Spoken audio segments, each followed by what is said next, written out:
dell'autunno rosa, alio, rinnegata da che riposa in letti di moderazione. È l'autunno di pallide fedi, alio, lungo venti lasciati a piedi e maschere senza colore. È l'autunno che scaccia i suoi eredi, respirando la moderazione, e crolla i piedi di preghiere senza vocazione. Nella danza dell'autunno rosa, alio, rinnegata da che riposa, alio, è l'autunno di pallide fedi, alio, lungo venti lasciati a piedi, alio, sai!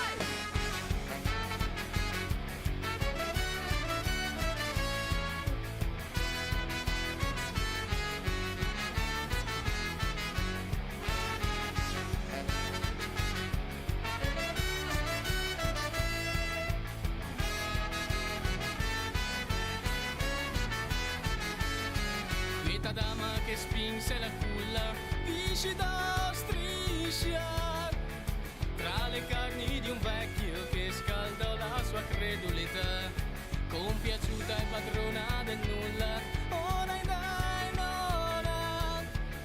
E l'autunno uno specchio che scandisce la sua povertà. Nella danza dell'autunno rosa, alio, rinnegata da che riposa, alio, è l'autunno di pallide fedi, alio, lungo venti lasciati a piedi, alio.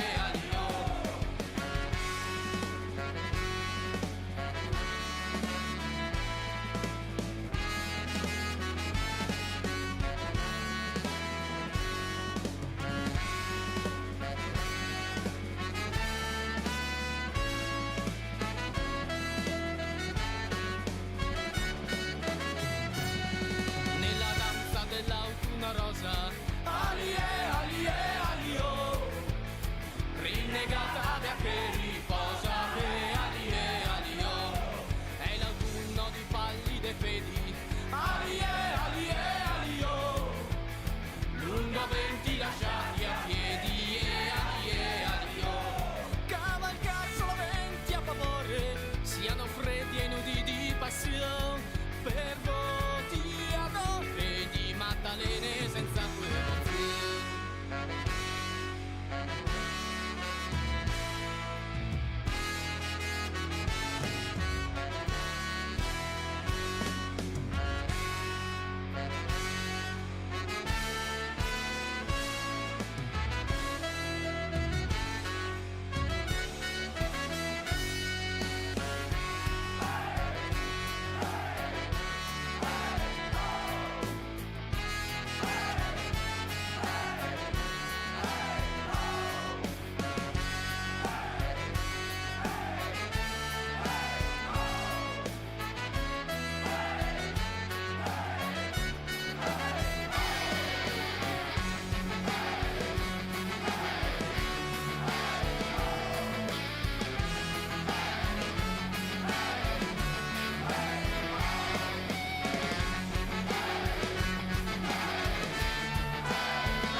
Everybody's got a price.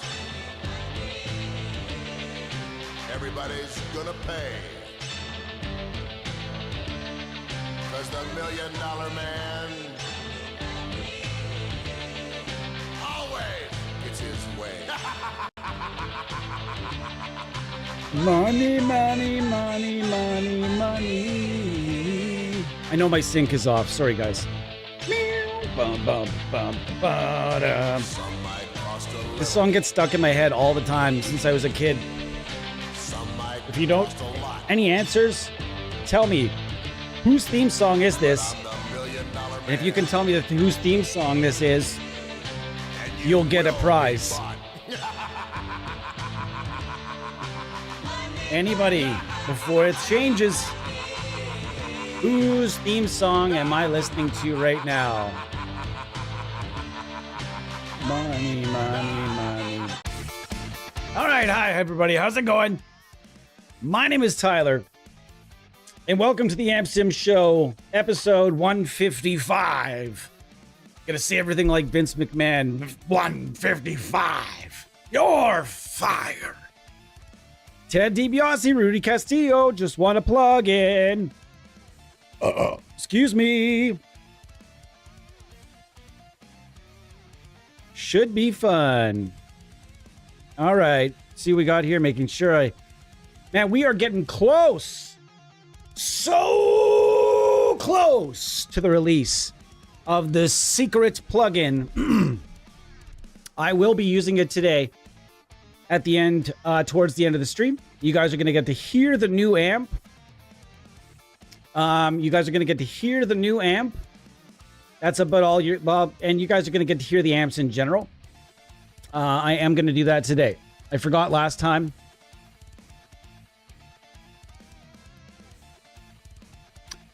Now, I got a funny comment the other day. Someone said, you should adjust your lighting because it kind of always looks like you're baked. Brother, I got news for you. Yes, I do need to adjust my lighting, but yes, I am baked. So it's the only reason, it's the only way I can do this shit, guys. I've got to be able to, everybody has their way of loosening up before like a gig or something like that just makes them loosen up a little bit. And that's what I'd be doing before the streams there. So yeah, I mean, sorry about that. Sorry if I'm always a little squinty, but that also is just kind of the way my eyes are. I'm sort of a person that's like I've been told that the way that I'm constantly squinting is sort of like Kurt Russell. I don't know if that's true or not, but nonetheless, those are just my eyes. So I apologize if I always seem baked. It is what it is. It also makes this more fun for me as well. So we're going to adjust this again. This guy is moving all over the place lately. And I'm going to try to sit a little bit more towards you guys as well. All right. We're cooking now. How's everybody doing? So, Rudy, we can talk about what plugin that is later. Can't really do stuff with the secret to plugin is going to be a bit tighter. There's going to be a little bit less we can do with that flexibility wise as far as like freebies I can do. But nonetheless, there will be some opportunity. Cat hair inside the glasses lens. Excuse me. I got some mustache wax on my nose. And you're like, you use mustache wax? No, it's not really a wax. It's like a balm. Otherwise, my mustache gets all... Anybody with a mustache knows if you don't put something in it once in a while,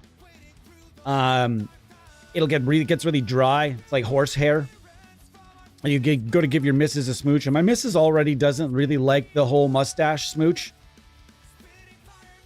Can you back off?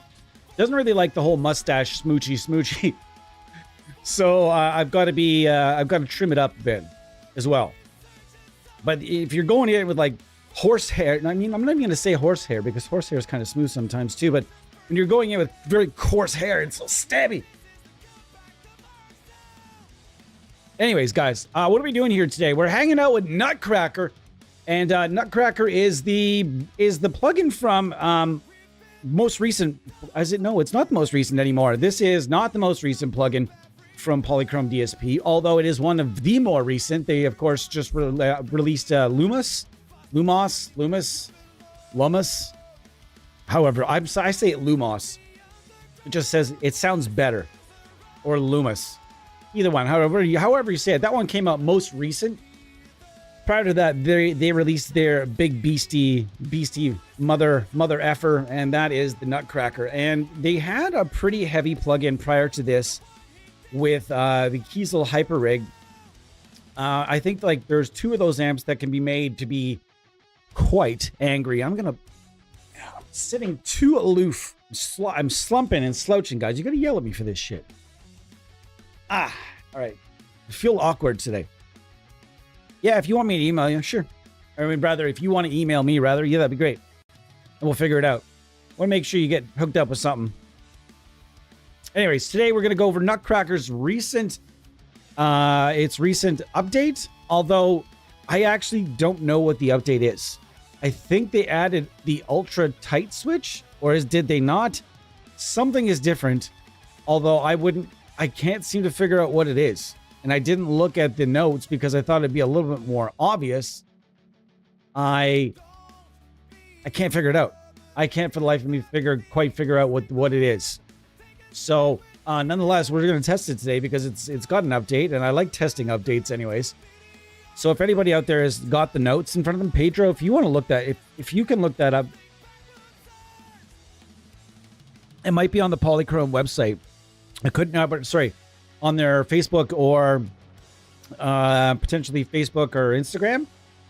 I looked on their website. There was nothing on the website right as I installed. So today we're going to use the Nutcracker, and what I believe, I'm going to tell you this is what would I realize that the Thal amp is like the big talk right now, but the Nutcracker smokes the Thal amp, and it does it in the same arena while also being able to compete in other arenas. And my volume is all over the place today. We're just going to have to adapt. I'm also going to be writing some riffage today because I've now decided to unearth an old project. A project called Dead Leopard. Not Def Leopard, but Dead Leopard. That I really, I dusted off after a number of years. And because the name is actually, I had a friend of mine, I put an old acquaintance of mine. And originally, Dead Leopard was myself and this other acquaintance. And it was just a complete joke thing where we would just get together in the basements when we were drunk and just make stupid grindcore songs. I ended up doing the project all on my own because he moved out of town. And because I will admit, he did come up with the name. I will be changing the name to the Swayze Express. But we are going to be unearthing the Swayze Express, aka Dead Leopard, and doing it that way instead. And guys, I'm going to play you some old tracks today throughout the stream, and you guys can tell me, is this stuff funny? And is it worth redoing? Or like not redoing, but revisiting. And so I'm excited. These are like 1 to 1.5 minute songs. AC style, if you know what I mean. But the production is just, I can't produce things like, nobody can produce things like AC. Nobody. And I don't mean AC/DC. I mean AC. And if you know you know. Canal Ant is all I'm going to tell you. Canal Ant. Play with the words, guys. Sorry, play with the letters. A lot of presets. Oh, okay, so they added lots of artist presets. Now, here's what I'm going to I'm going to caution you guys. I'm going to caution you guys about artist presets sometimes because in the case of, for example, I'm going to use this as just an example. We're starting to see this a lot where very simplistic products, this is much, much, much less simplistic than Thal amp.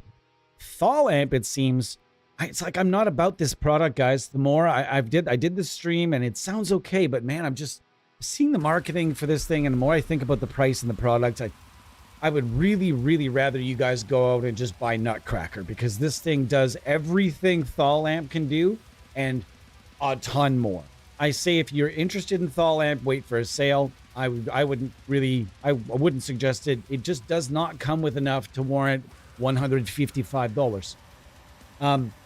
There's also the Atlas amp, which is a really great, a solid product, but kind of a one-trick pony. But if you go to the Atlas amp, you'll notice there are like a billion artist presets for a very, very, very simple product. Like this is very simple.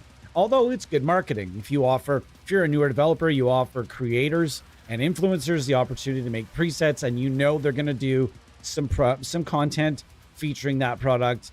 They're probably going to do it for free. It's a great idea. It's a fantastic idea. But when you have to take it with a grain of salt in that you know there's probably going to be some overlap in those presets. Just like this is not really a simple product with there's so many parameters here. Like look at how there's 4 pedals. You have how many cabinets? You got 10 cabinets plus your own options for your own, plus all the cabinet controls. You have the EQ controls, mastering EQ, shape EQ. Then you have a whole bunch of stuff in the background here as well. You have delay, multi-mod, and reverb. Do I think you're going to need a lot of this stuff for this absolute monster of a crusher of an amp? I don't know. But it's nice to have and not need, the need and not have. And with so many people these days being very, very insistent, and you guys know how I feel about this, people are very insistent about staying inside the box of the suite that they're purchasing. And I think that can be kind of a mistake in a sense that I think that's dangerous. It's a bit of a trap, really. It becomes a crutch. So you want to learn how to get outside this, at least learn how to work with components outside of your suites. But now, these days, suites are kind of designed to be an all-in-one signal chain with everything available that you're going to need. So you can the idea is that you're going to take this, put it on your track, and that's all you're going to need to record your album. I'm going to say, probably not.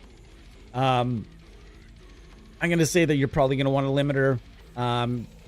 There's probably a few things you're still going to want to use, but in this case, they do give you a lot. I'm not going to lie to you guys. Look, mastering EQ is all right here. That's pretty. That having the shape and the shape EQ and the mastering EQ is huge. That's monstrous. Man, just listening to myself play when I was a better guitar player in the background here. Man, it feels good to listen to yourself when you were really on your game, right? Hold on. I just got to listen to it for one quick second.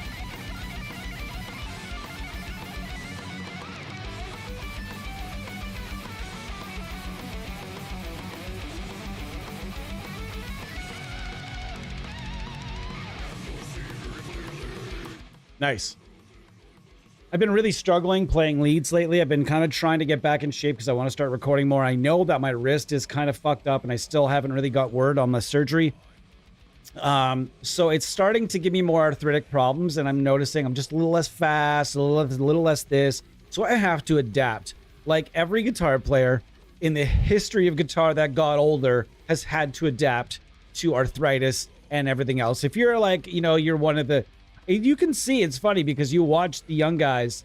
When I was young, I never in a million years would have made fun of somebody older getting a bit slower because of arthritis.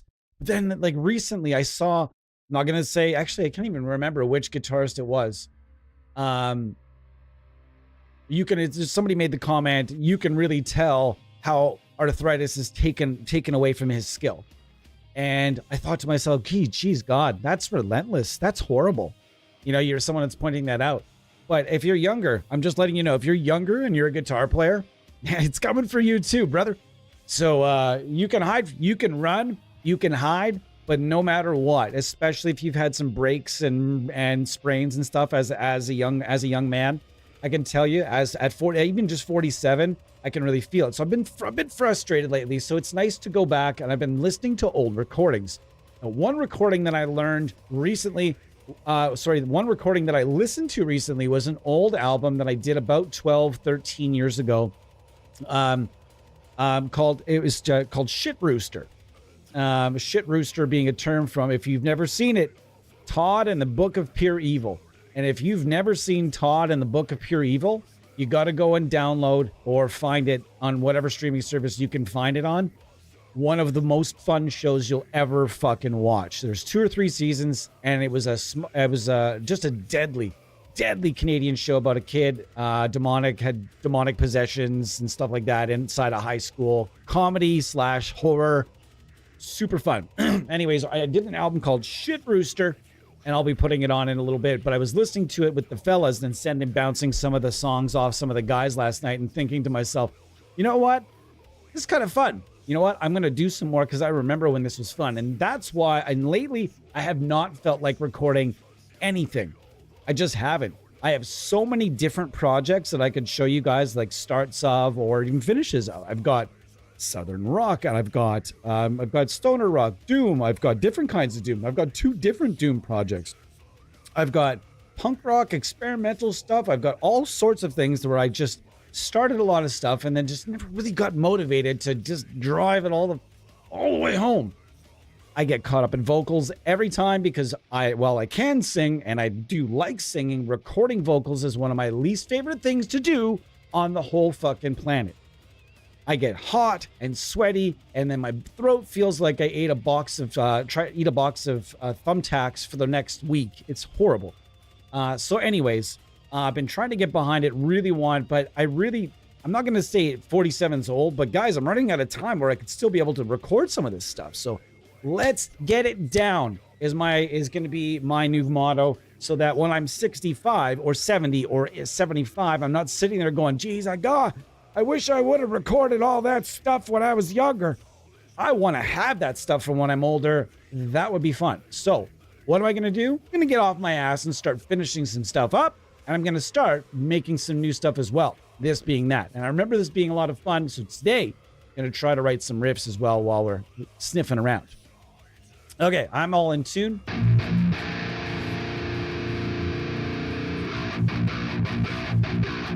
I am using my RG, my Ibanez RG, with a DiMarzio Super Distortion, aka the Boomer Deluxe, the Boomer Express, whatever you want to add, whatever you'd like to call it. A pickup that I think has slightly fallen out of favor, that in my opinion needs to come back into favor, because while it might be an old pickup, one of the very first, hot rodded humbuckers that really came out to the industry, this thing can still do her. This old guy here can still do it probably a lot better than this old guy here. A new pedal? Which new pedal? Comp, Storm, Boost, and Drive. I thought all 4 of these were in there. Which is in there? Hold on. What did he wins? He wins we're gonna figure it out. Rudy and I'll figure it out.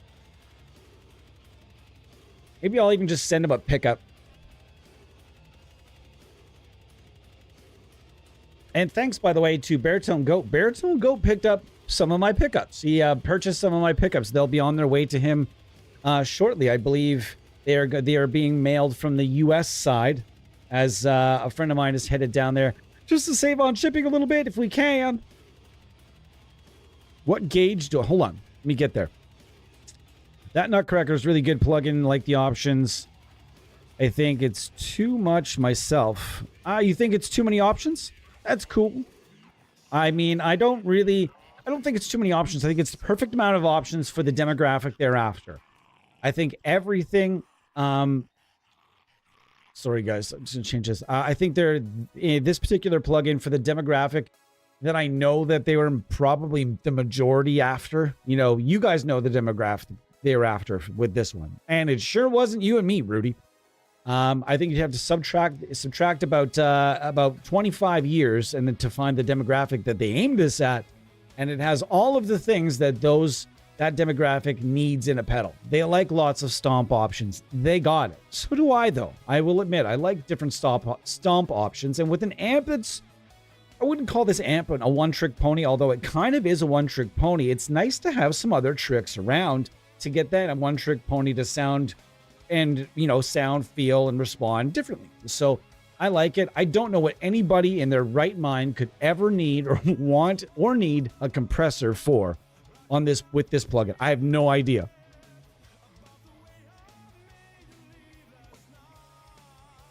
I know a pickup would work. Come on now. That's like that's actual value.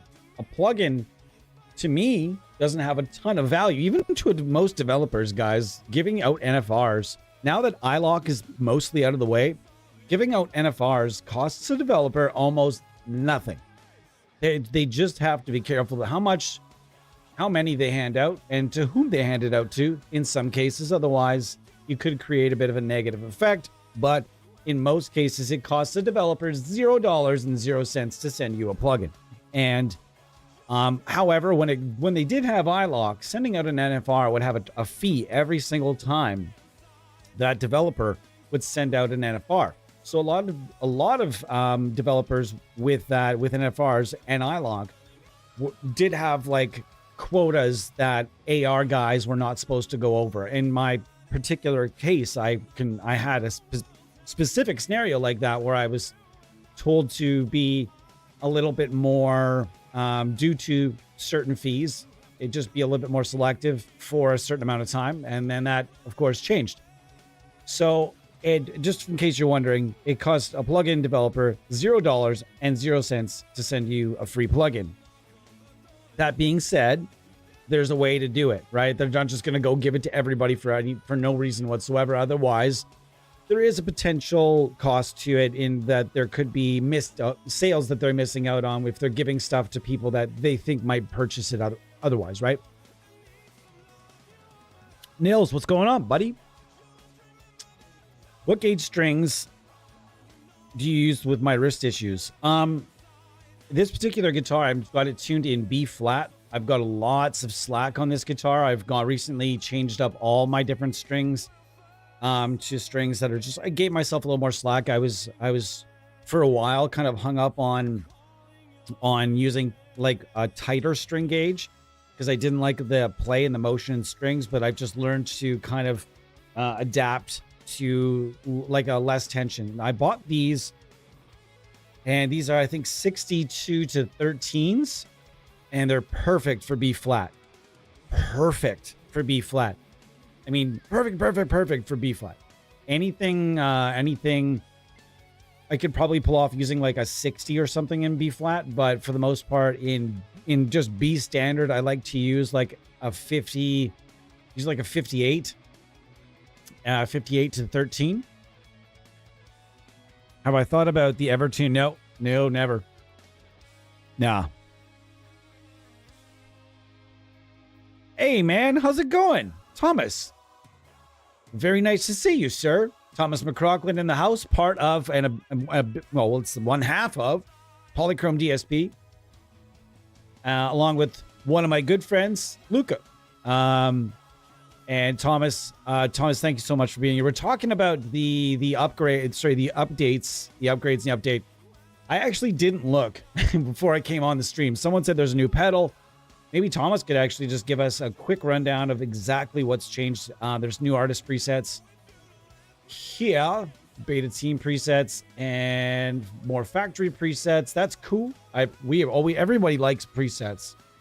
However, I'm always going to let you guys know that presets, always edit your presets. There's nothing wrong with it. Presets are meant to be edited. They don't have to stay that way, right? Because keep in mind, the person that made that preset probably using different pickups than you, probably using different monitors and different headphones, different strings, different tuning, probably, you know? So presets are kind of just meant to show you around and show you what everything can do. And what I used to like to do is this sounds nerdy, and that by all means it is, but take a little notebook and make notes of what you like as you go through the presets. Oh, this preset, Chili Chugs. What I liked about this was eventually I figured out it was, see what's active on pedal, off, this, that, the other thing. Okay, what I really liked about this preset was the boost, but everything else was kind of this. I really liked the IR, the impulse response in this preset. And then eventually you make your own presets. Like my own preset. Oh, it's gone. What happened to my preset? Oh, no, it's gone. What happened? No. I think it erased my preset. What the deuce? How dare you? I had one preset that I worked really hard on. Maybe I didn't, though. Maybe I didn't save it because I was using a third-party IR. Anyways, let's play some guitar here now that we're in tune.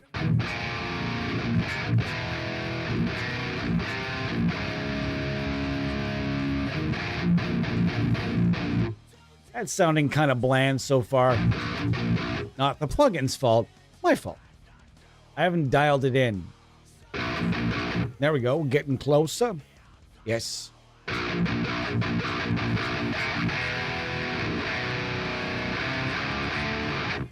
And I'm just like I said, guys. If you're one of those people that puts, and I get these questions a lot. Should I get this or this? And I did have someone. Well, no one asked me directly which one's better, but we were discussing it briefly, and which, like how this. I'm sorry, but Nutcracker essentially just makes it so you don't really need the thaw lamp, because Nutcracker does everything that does, and then about 100 times more. It's just like, again, we come back to that one IR thing, guys. That just like, man, that like, that one IR thing for $154. Like you're like, well, geez, buddy, get over it. It's just an IR. Yeah, well, if in the grand scheme, like we talk, guys, if you're going to price yourself with the heavyweights, you got to be ready to swing with the heavyweights. And if you don't have all the tools that the other heavyweights have, you're going to get knocked the fuck out. That's what happens. Yeah, that's all there is to it. If you are going to price yourself in the premium, highest bracket possible, that is a ballsy move, and I respect that ballsy move. But we've seen a few plugins, guys, end up like a drop in the stream, drop in the rapids, more like it. Not even a drop in the bucket or the stream, more like just taking a bottle of water and just going beep over a waterfall. That's what those plugins had to end up doing. They just get yoinked right down the fucking river and into obscurity. And they could be, in these cases, these are not bad plugins. They've just been priced up against some of the heavyweights. And if you're going to price yourself with the heavies, you got to bring the heavyweight game. That's just, I don't understand why is this math hard to do? I don't understand it. Like, you've got to do if I'm going to price a plugin at 155 or 100, whatever it is, I'm going to look at all the plugins in that price bracket and say, this is all my competition. I feel confident in my pricing. I feel confident my plugin takes all this shit down. But I don't know that someone did that. So I'm not talking shit. I'm just saying, put up against it. This is the amp that I would, if someone said tomorrow, what's you're going to be your go-to for the fall and gent type stuff, that's it right there. In the second half, I'm going to grab my baritone.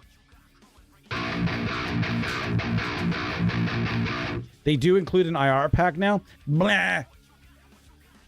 An IR pack, though, whatever. If you're going to make me use an IR pack, guess what, brother? I have tons of those. I literally have tons of those. Everybody does. That's okay. Again, I'm not sitting here talking shit and saying it's a pile of garbage. It still sounds great. But if this is a heavyweight bout and I'm betting on a fighter, I'm going to bet on Nutcracker 100 out of 100 times.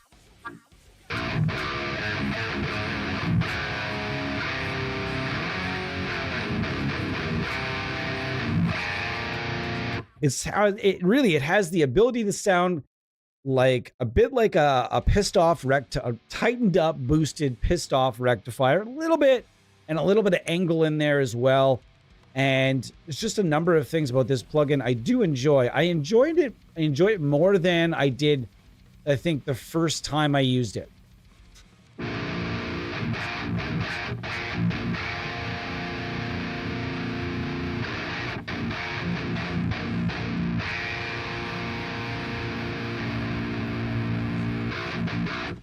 All right, we can turn the volume up just a little bit. It's actually, guys, how is the volume? Because I can get it up more. Now, I like to get the tone dialed in a bit first.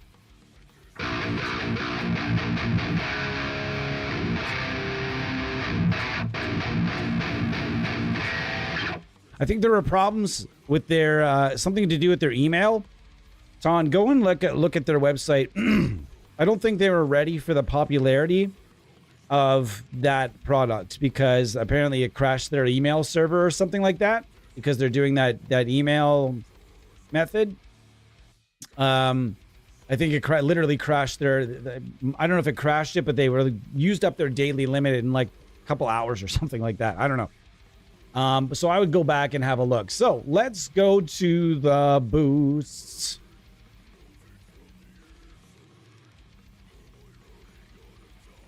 Typically when I create the presets, I confirm on 3 guitars. Oh, that's nice. That's awesome. I mean, Thomas, for your presets, but I mean, I'm not sure that, or do you use all of them? Like, do you confirm all the presets from all users, or how does that work?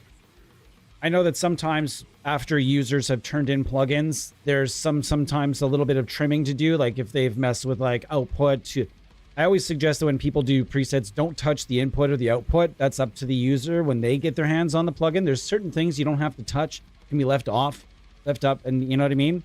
I also don't think that input output should be, I think it should be just a global setting that should not be attached to presets in most plugins. And some it's like that and some aren't.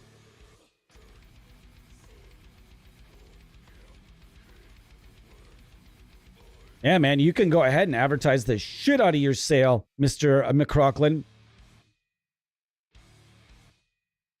Absolutely. Well, that's cool that you test them all with a few different guitars. That's terrific. That's not what I was trying to say is that it's very seldom that you're gonna. There's so many variables in a preset.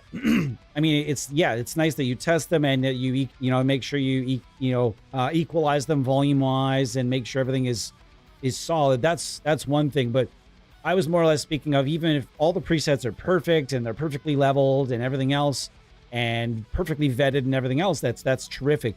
But it's still a different person's ears and a different person's guitar, different person's, everything, a different person's setup, brain, ears, everything.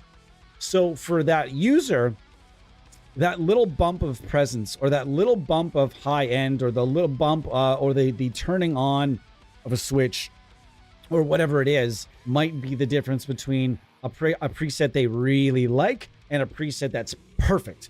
And that's why I always suggest that, presets, just don't save it. You can undo everything you do to it by hitting that back arrow and then just going back to the preset. Just don't save it.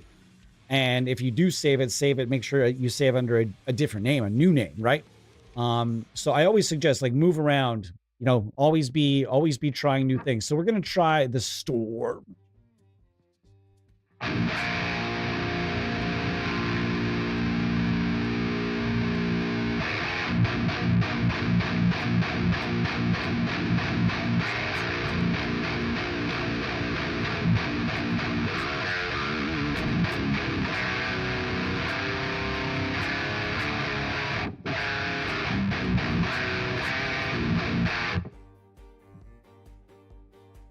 Suddenly there was violins. And then I realized what I was listening to. So there's one IR that I love all the IRs they provide, but there's one particular IR that I like to use with this plugin that I believe makes it the all-out indestructible. And that's another thing. There are people out there that are just nervous to use their own IRs. And why are we nervous about this? Just use it, brother. Just try things. Always try. Try using IRs that are outside the box. And this is one that I think always sounds like an absolute demon with this plugin. See if it's still that way. Yeah, of course it is. Oh. And there's the beef. That's my boy. That is the EGA 414 Hyperreal Mix. Doing as it does best, which is just bulldozing.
freaking just And what I would like to do here is just go like these.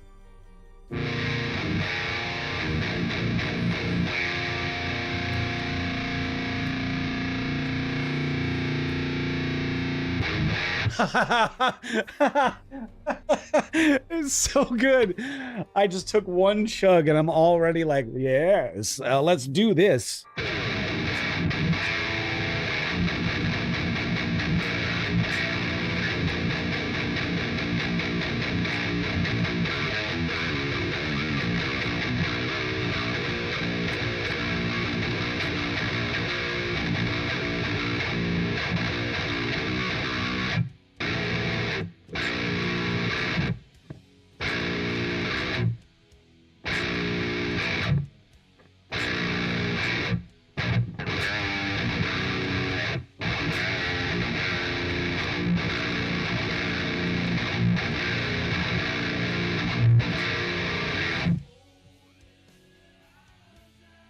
Always got to watch sketch bags around my car.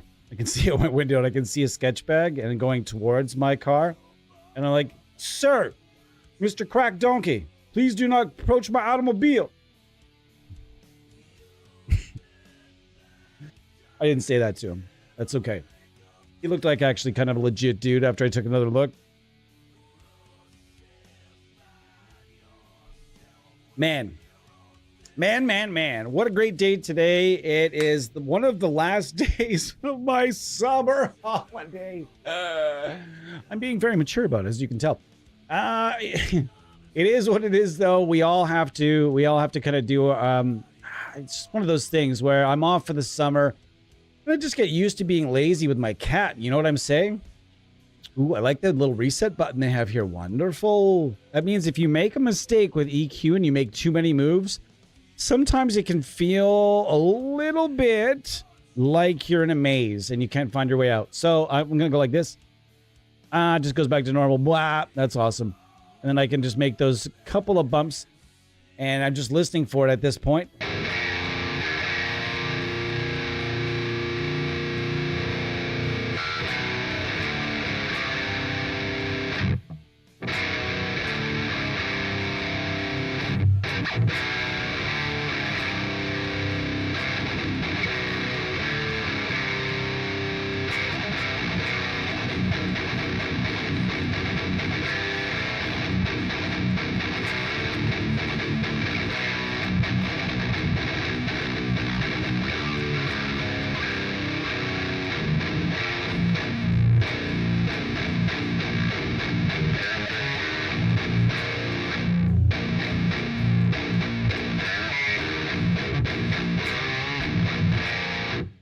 Beefy.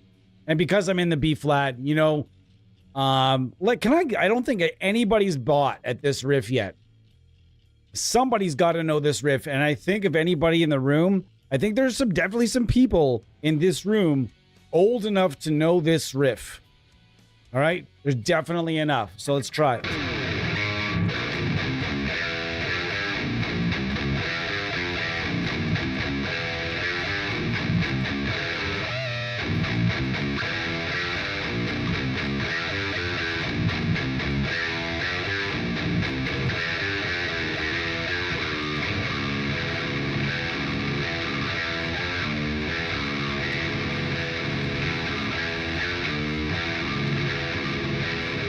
Anybody. I'll play it. And if somebody wants, it's one of my favorite riffs to play. You guys have heard me play it 1,000 times. I don't ever think I've had a guess at it though. And boy, was I listening to some Dying Fetus last night. That was not Dying Fetus, but I was listening to some Dying Fetus last night and holy shit, that band is tight as a drum. Tight as a goddamn drum, man. I have seen them live a couple of different times. I did a show for them back on this one tour, and I remember the song they opened for, and I remember being absolutely having my head just removed by the start of the set. I'd never seen them live before. The first time I booked them, and I'll go to the song, and you guys can picture it. Imagine you're unsuspecting, and I hadn't I had heard this song before, but I had no idea they were going to start. It was one of those scenarios where there was no like intro music, and there was nothing like that at all. Most bands, like at the larger scale, will do that. Like it's like you know, the Shredder Suite, the famous Shredder Suite music. They do like a cool metal intro or some sort of classical music that's all evil, whatever. And then they did nothing. They did absolutely not one thing. And it was the Stop at Nothing album tour, if I'm not mistaken. Yeah, this was the song right here. This song is ridiculous. And it was all of a sudden, out of nowhere, top volume on the PA, and it was ridiculous.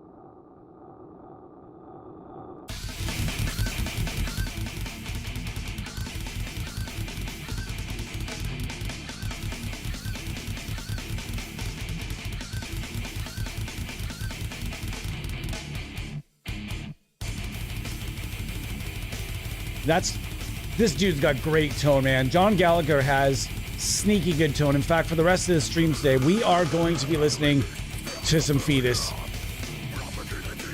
That is what we're doing. We're going to listen to some doing Fetus. We are. Accent is so shit. I don't know why I occasionally turn on accents. It just makes it more fun that way.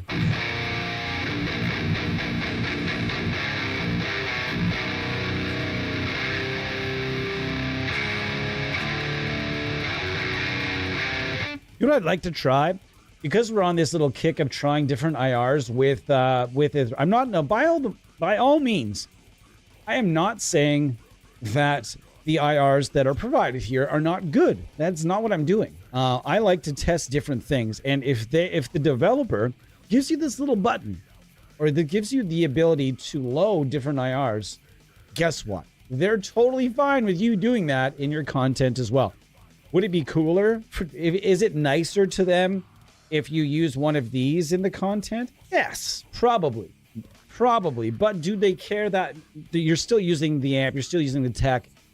What I would like to see here is a little back and forward arrow, but there's not a lot of room. Maybe a little sneak it up here, up right here. Can we sneak it right here?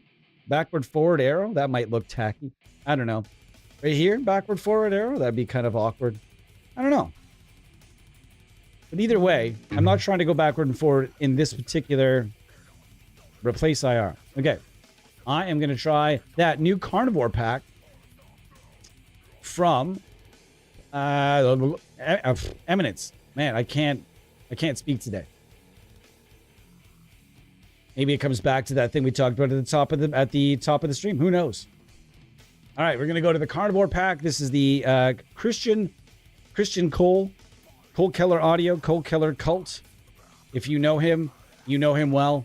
I know him. I've known him for a long time, and I would think I could almost call him a friend, as we have spoken many times. Although he is a very busy dude, and this pack was kind of tough to get a hold of. So I do want to put it to the test, it's going to be kind of tough, though, because I want to go IR to IR just going through, and it's kind of tough without the arrows, but we'll deal. Nope, that ain't it. Okay, that ain't it.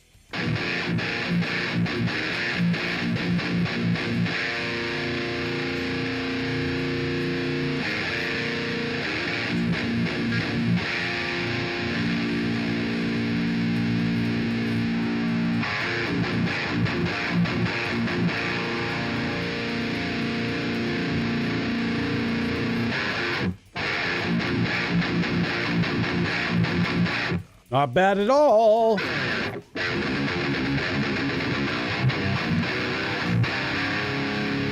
By the way, I'm not speaking for Polychrome or Thomas or Luca when I say that developers like this or that. In this case, I'm just speaking as like a vague blanket statement.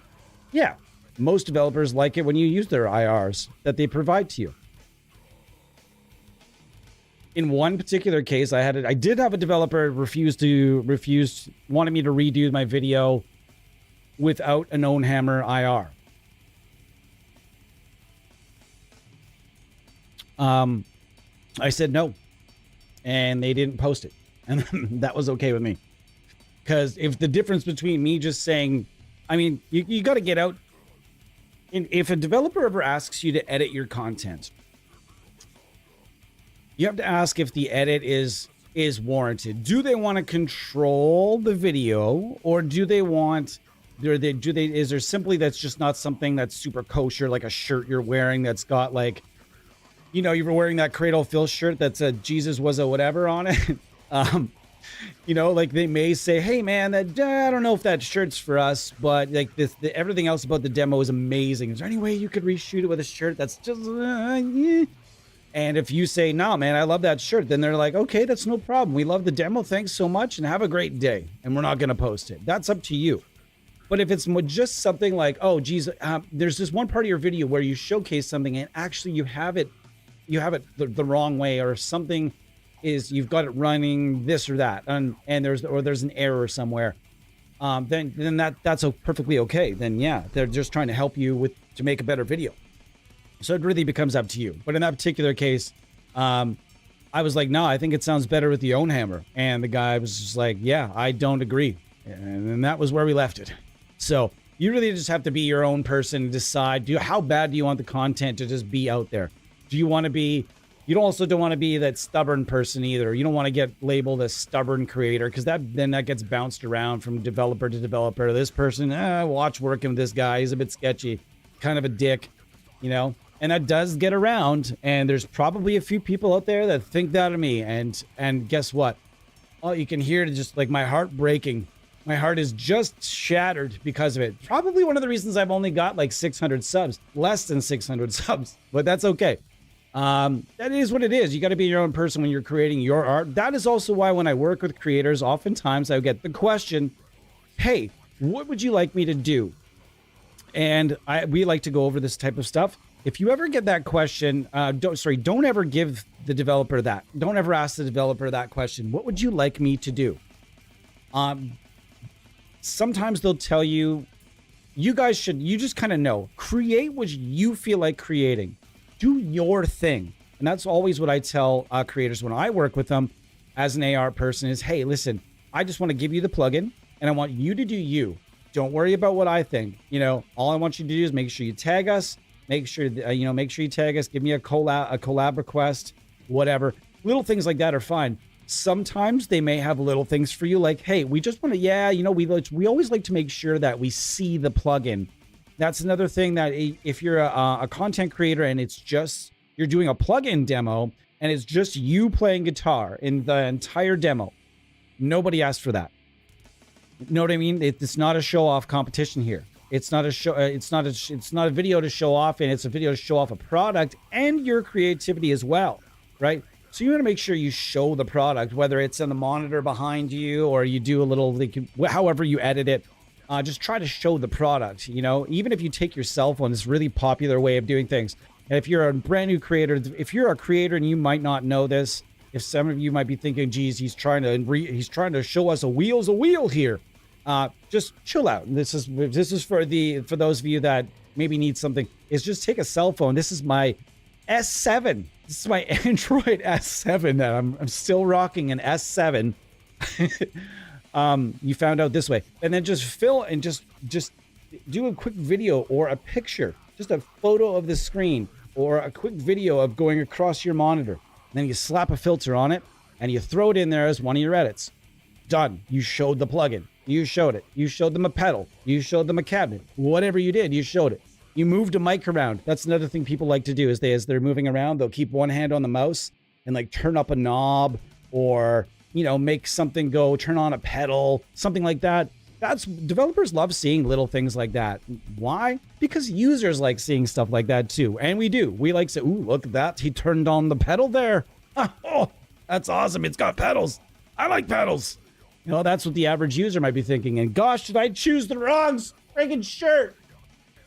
I chose a long sleeve today because it's been cool. And all of a sudden it's deciding to get warm. So second half ski, guys, I'm gonna strip. We're gonna go with a different shirt. This is ridiculous. I don't know what to tell you. Eddie, what's going on? Man, we're gonna have a long stream today. I swear to God, I'm gonna play more guitar than you think. Don't worry, guys. It's how we do things here.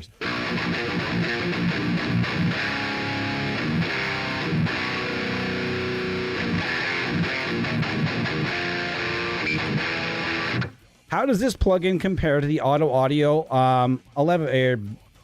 You guys call it the 1111. I call it the Black Amp. It's a different bird, man. Very, very different birds. It's heavy, like they're both really heavy. But I'm gonna be, I hate to say this, I'm not the hugest fan of the Auto Audio amp. I like it. I think it's crushing, but it's just, there are other products. I'm not even gonna say I'm not a fan, because I really do like certain aspects of that thing are really, really cool. And he's got a lot of IR packs that really build on things, and it's super versatile. No pedals. I would say that these are they're kind of equally versatile, though, because while the Auto Audio amp doesn't have there's no pedals, it's super versatile in that they allow you to change impedance curves. They let you to change all kinds of different things about the amp itself, which is super sick. But this one might be a much more simplistic amp. But on top of that, they've also given you way more tools. They've given you 4 pedals here for tone shaping. They've given you all these IRs, all this tone shaping here, which you can also edit the entire EQ of the IR, and whether you're using your own IR or not, I think. Man, that's a great riff. We're going to do a riff break.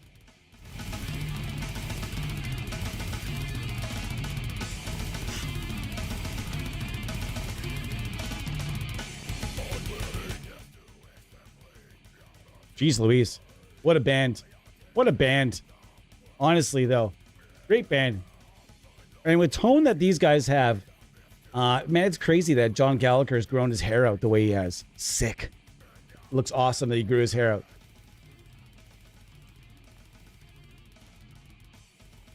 Hang on. Let me get... Man, I got to get back here. Holy cow. Hold on. I gotta go back. Go back. And, oh man, thanks so much, McCrocklin. Thomas, thanks so much for being here and answering some questions. I'm gonna get Luca to drop in here one of these days. Like old timesies. Luca used to live in our streams. Back in the day on the Honest Amp Sim Reviews user group, Luca was like a regular viewer. And we did beta groups in there. You guys remember the beta testing of the L12X? That thing was that was hilarious. All cell phone, everything filmed with this piece of crap right here. Those were the days, man. Those were the days. And they still sounded okay, though. What up, everybody? How's it going, Eddie?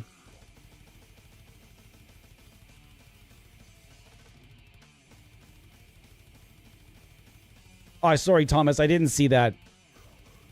Speaker voice edit? I would love to. I will use my own IR again. That did sound really solid. I think I need just if I could only ask for one thing, I would love a backward forward arrow so that I could go IR to IR quickly. When you're auditioning IRs, you know as well as I do that when you're auditioning IRs, you got to kind of do it. You got to do it quick sometimes. And so the backward and forward arrow is the only thing I can think of that I would change about this entire plugin. This thing is just flawless at this point. Flawless victory. So yeah, sorry guys. Just want to make sure. I want to go back to that IR. I'm always going back to the EGA. My girl. That's my girl. All right. Where do I want to pull out of? Probably want to pull out. I love 1.1, but that 1.2 is kind of fun too. Let's see here.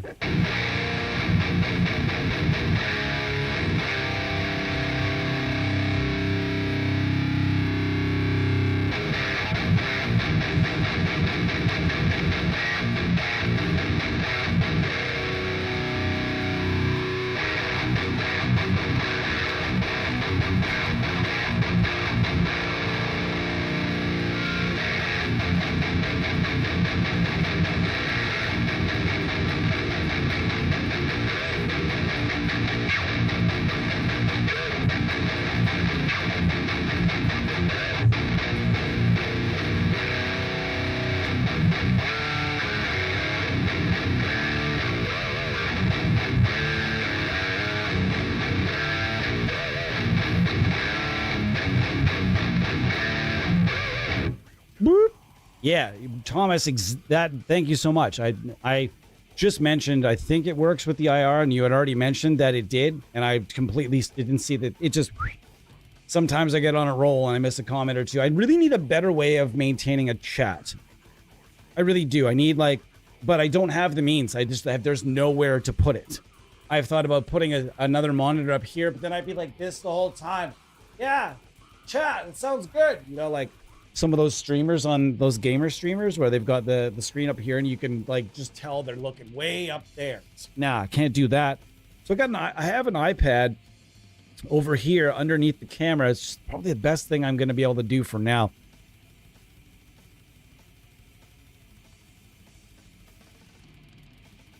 Thanks for that suggestion, though. Appreciate it.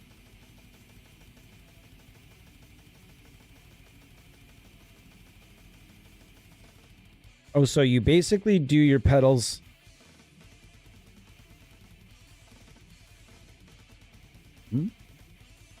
Oh, I see. You guys are having... Okay.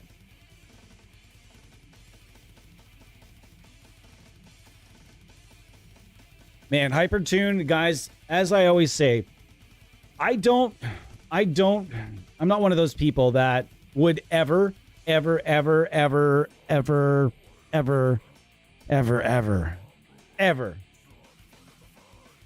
suggest that you record a whole album.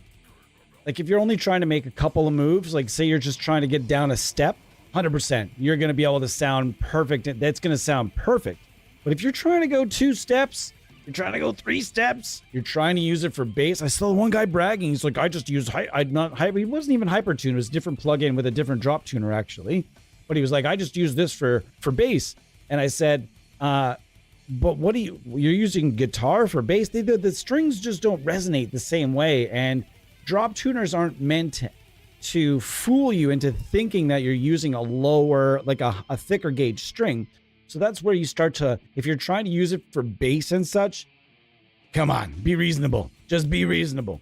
But if you're you're trying to make a couple of moves in the low direction, like I'm in B flat, and we're gonna go two steps down, or 2 half steps. I know, sorry, a full step.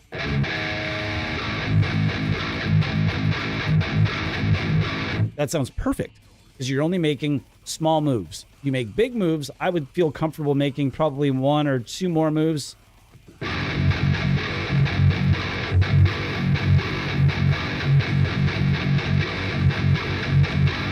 It is regardless, and I will take this to my grave, well, unless something better comes out before my grave, which, I mean, let's be honest, who knows these days? But this is the best drop tuner you're going to find anywhere. There is I don't care if it's Neural DSP's transpose or if it's whichever it is. It doesn't really matter. It doesn't matter which one it is. Hypertune is better. That is the end of that.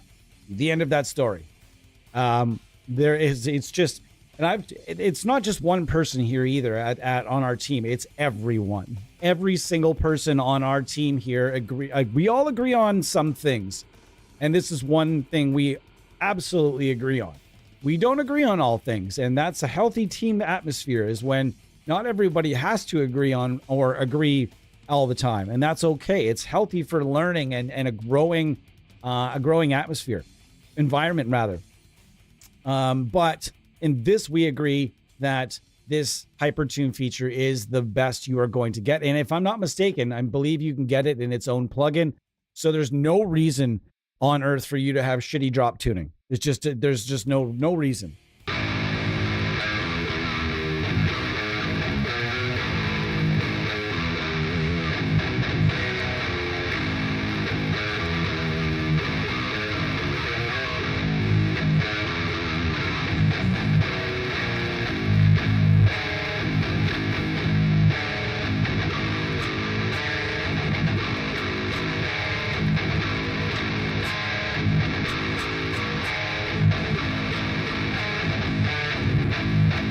Yeah, that sounds really good. The resonance, if you're making small moves and you're already in a pretty low tuning, it's great.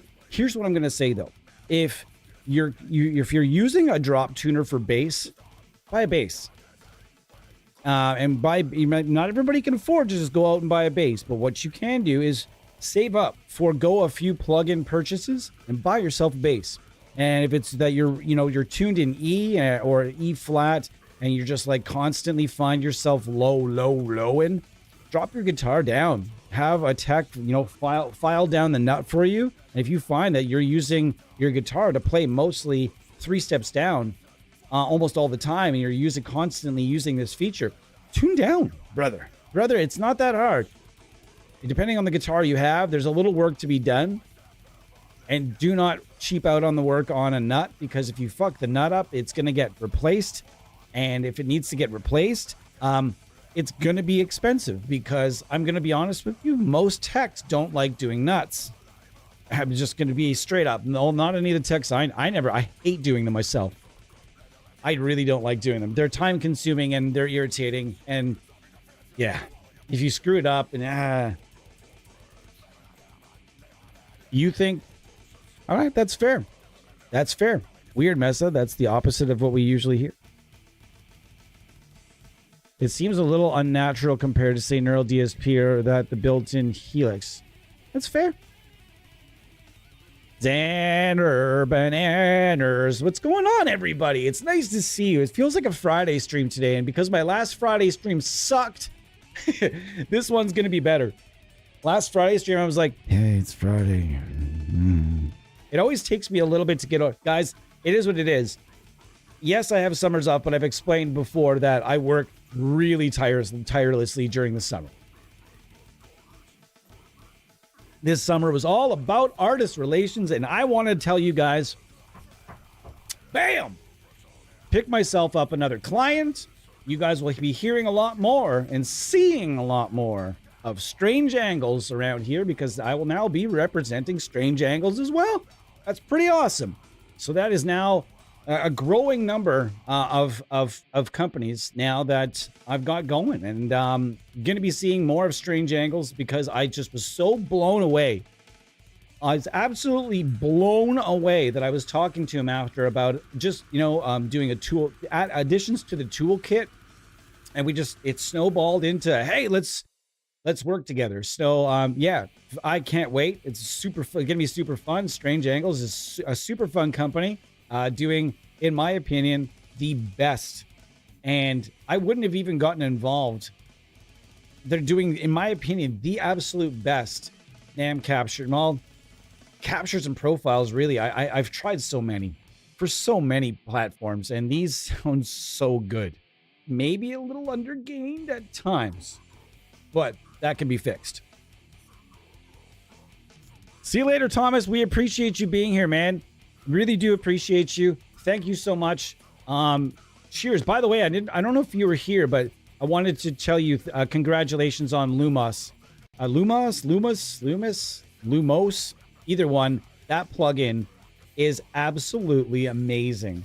I'm going to be doing a surf stream pretty soon, and that is going to be at the one of the leaders of the pack. I'm going to be doing some surf and country and some snappy stuff probably tomorrow. Or even later today, potentially. So that'll be one of the next plugins that we go over again. But there'll be several plugins in that stream. Also, going to be working along with Fuse Audio Labs as well in the new year here. Well, not the new year, but in the coming months, we'll talk. Not the new year, but the coming months, I'll be working along with them on a couple of projects. 2 or 3 different projects that Ray and I are gonna be working on that I'm kind of excited about. I'm very excited, I will say. There's a lot of really cool stuff that's gonna be happening. Also, gonna be working on a big platform with Aurora DSP. I am gonna be very busy over the next like calendar year. Extraordinarily busy, but I can't wait. A lot of really new, exciting things happening. And how long we've been on here? Let's see here.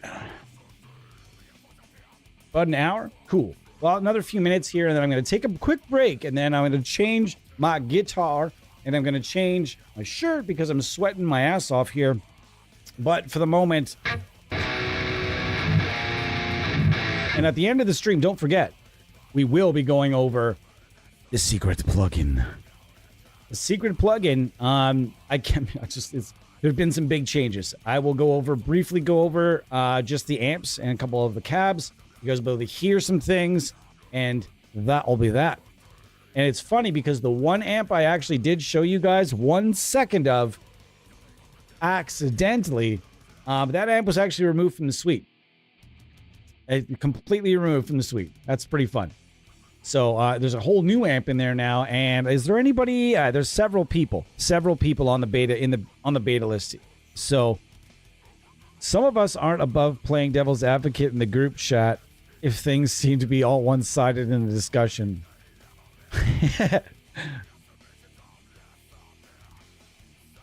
Yeah, man, honestly, it never hurts. It never hurts to have a little bit of debate and discuss things. And that's what I think makes our team so good at what we do here, is that we're all very experienced. We're all connected to a multitude of developers. So there's never any bias here. Yeah, every single member of our team is connected to a developer or two or seven or 10. As far as friendships go, and connections and past friendships and everything else. Past projects, not past friendships, past projects and everything. And so, I really think that just to make that, but that makes us what we are. We do occasionally disagree. Like some people on our team, one of the growing debates on our team is Tonex. I think Tonex sounds like a cardboard brick. And other people on the team think that Tonex is kind of rad, and it's driven me crazy. I honestly think that people are just fucking with me. I think the people on the team are just messing with me sometimes because they know I'm gonna, right after that conversation, I'm gonna go open up Tonex. I'm gonna try another 200 profiles, and I'm gonna be sitting there like, I didn't get anything good. What are they listening to? I want to know what the fun is about, but I can't have fun with Tonex because it's just not good. Amplitude is better than Tonex, much better. Exhumed Corpse, who just I might add recently got on the bait list.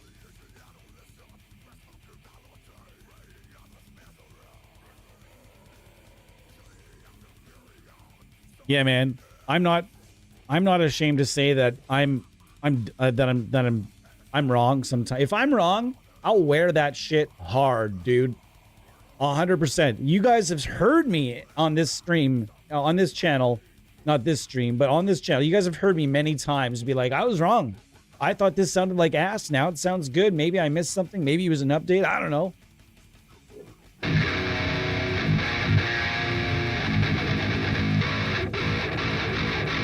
But I still do like just having it in. It sounded. I went up to. I tuned it all the way up, and it's all like tear, tear, tear, tear, tear, tear, tear. It sounds so wimpy now. B flat. When has B flat ever sounded wimpy?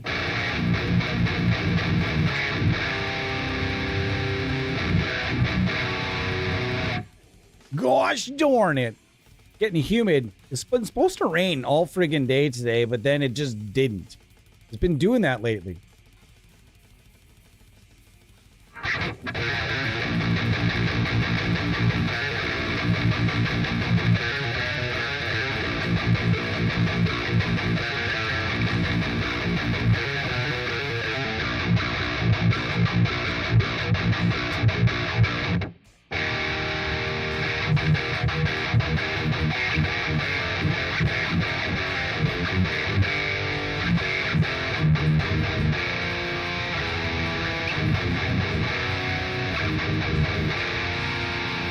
What a well-timed update, though. According to other releases out there currently, if you're thinking about it, what a well-timed update. I don't know if that was accidentally on purpose. Really nice. If you catch the cut of my the cut of, what am I looking for? If you catch what I'm throwing down right now, it's a brilliantly timed update. All right, let's try Ultra Toit.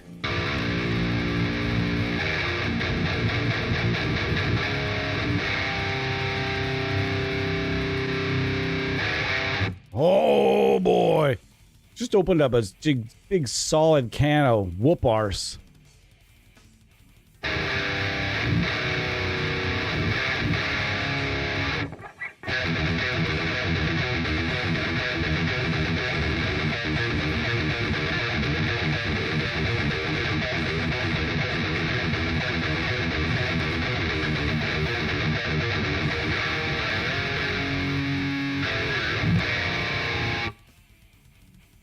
Why you gotta do that?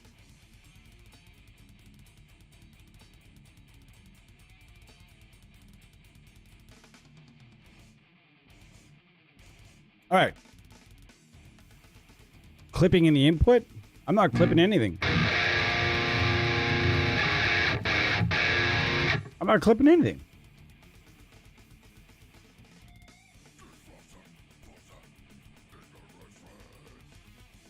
NAMM kicks Tonex in the yeah, absolutely. NAMM, when you can kick the shit out of Tonex for $0.00 for the tech itself, like NAMM, I'm sorry, but NAMM Universal smokes NAMM on its own. Like that's just the way. There are several options that several things out there that just beat out the original NAMM player. On its own, the original NAMM player.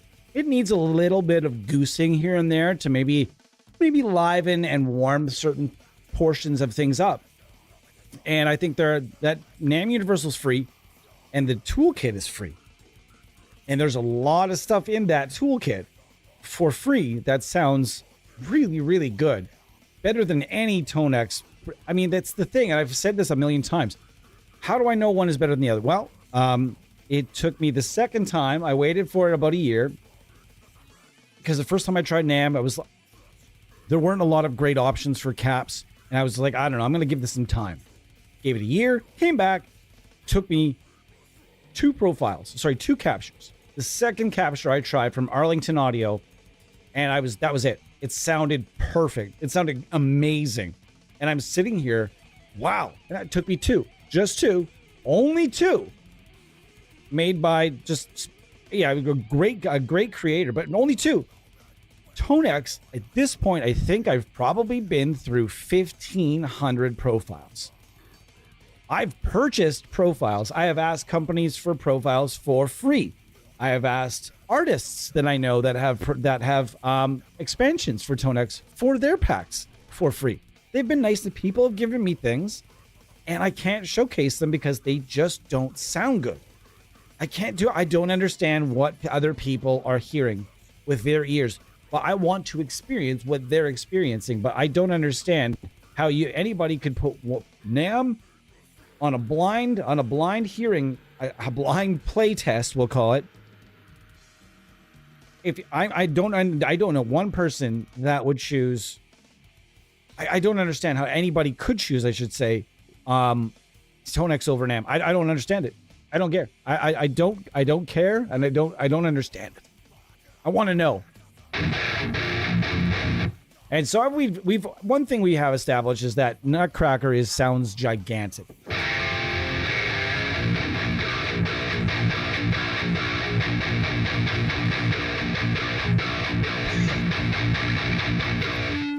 It's clipping I wouldn't say orange is clipping per se. Getting there. We're pushing the limits of what is possible.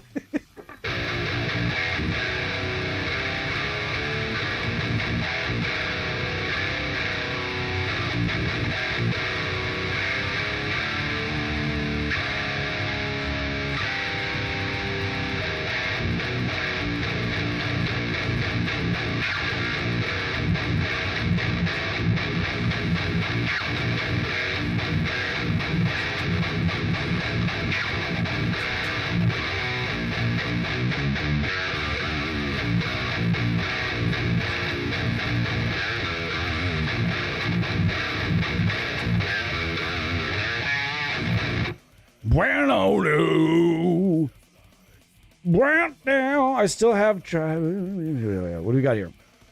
Oh, we're talking about speakers. This is where I go cross-eyed and my eyes glaze over.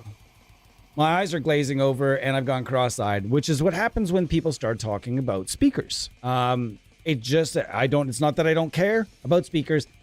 I want to know more about speakers, but it's just one of those things. I think everyone on Earth, even when it comes to pleasurable things, everyone on Earth has those things that when you try to start learning them, you start to just...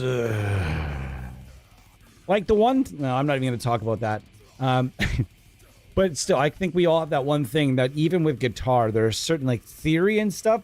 You put theory in front of me and boy, oh boy, I'm going to be sleeping in no time.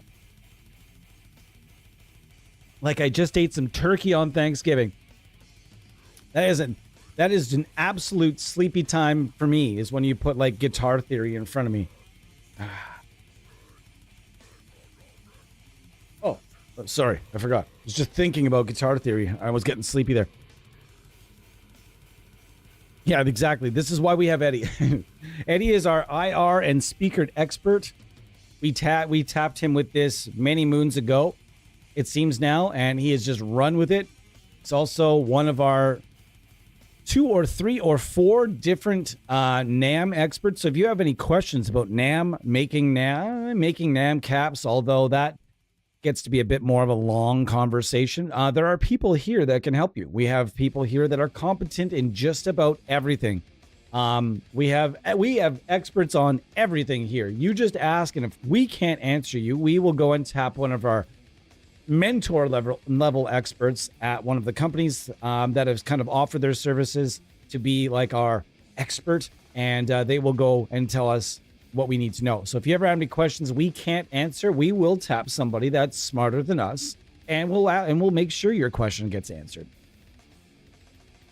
Although stumping this entire team, I'm going to be honest with you guys, if you can stump this entire team with an amp sim related question, boy, oh boy, I'd love to see that. I don't think that's happening today.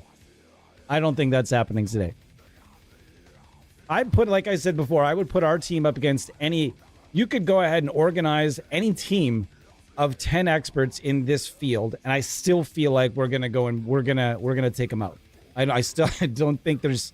It might sound. Hey, if that sounds conceited, I'm sorry. It should sound confident, and oftentimes one is mistaken for the other. Confidence is key, though. Confidence is key in life, and I've the utmost respectable confidence in every member of the team we have put together here. Yeah, dude, ask us. You might stump me. You might stump Xander. You might stump Eddie. You're probably not going to stump Bo. But stumping the entire team? Brother, I don't know. And with that, I'm going to take a quick break. A quick 2 or 3 minute break to change guitars. And we're going to get the beefster out. We're going to get Shaq out and you know, we're going to get a little more testy. Or wait, no, I forgot we're using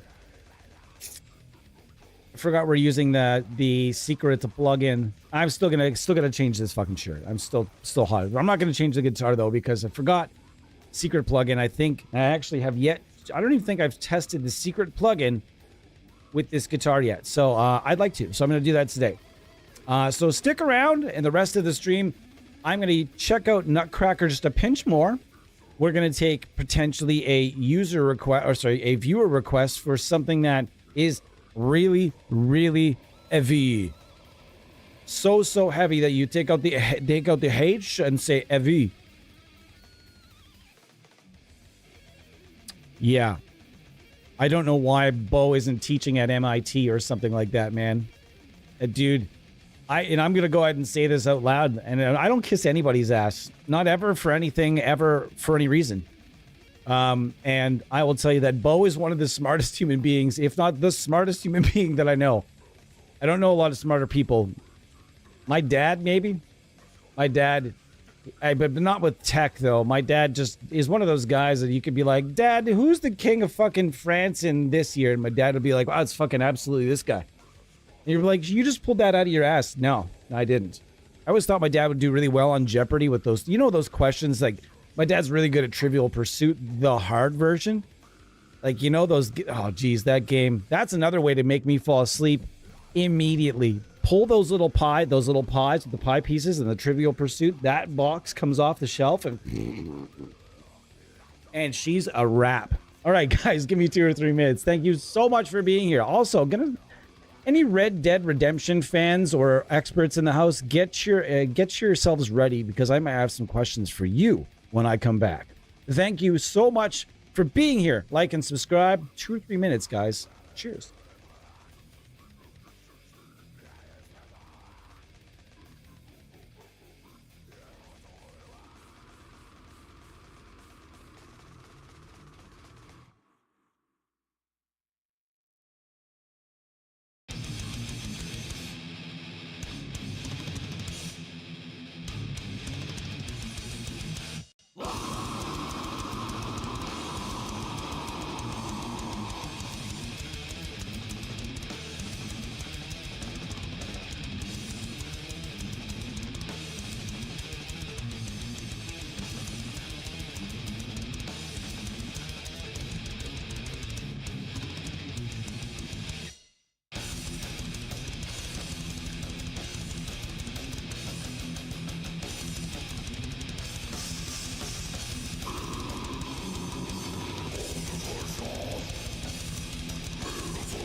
Well, folks, you know what this screen means. I think everybody at this point knows by now that this screen usually means something special or a secret that I can't. God damn it! Get out of my nose, cat hair. Sorry, guys. If it looks like I'm going in for the pick, I guess I am. Not trying to get a booger though. Gosh, I hate it when cat hairs get up there. Ah, drives me mental.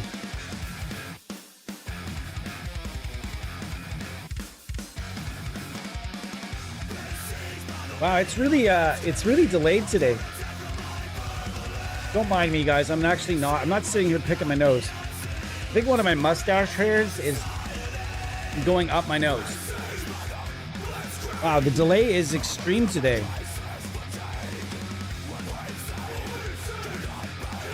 The delay is extreme.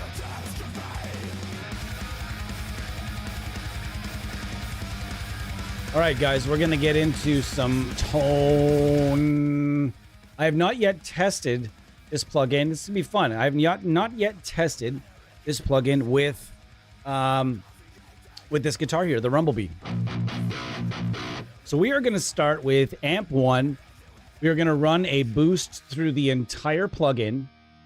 Okay. The entire session, rather, is going to be, we're going to use a boost and nothing else.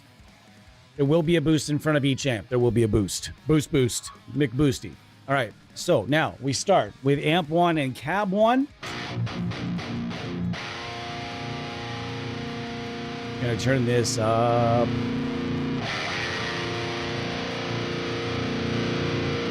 And if you guess really anything about these Franken amps, I'm going to be very impressed.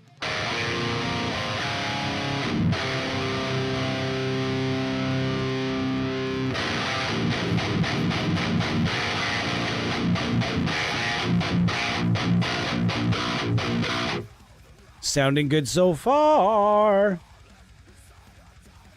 All right, so we're going to mix things up a bit.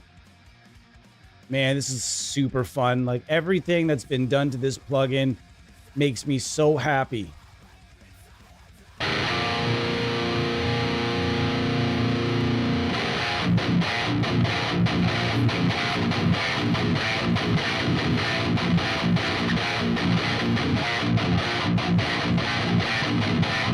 That's sounding pretty good so far. What do you guys think? Let me know.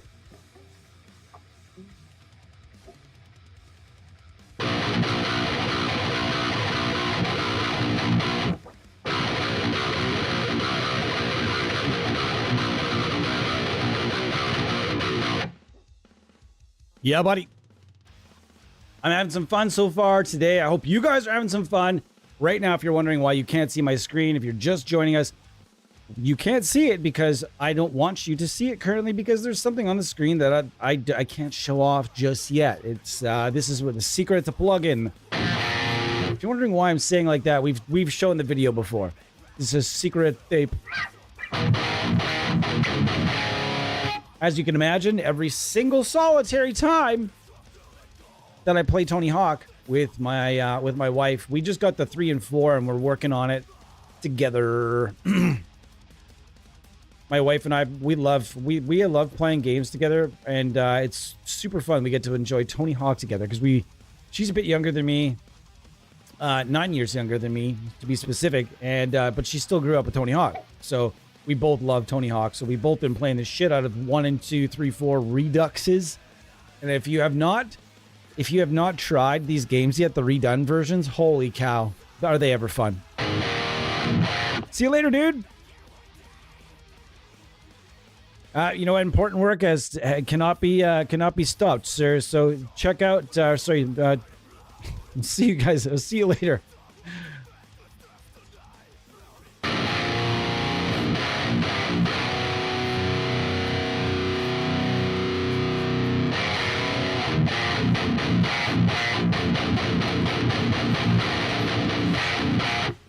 Sounding solid so far.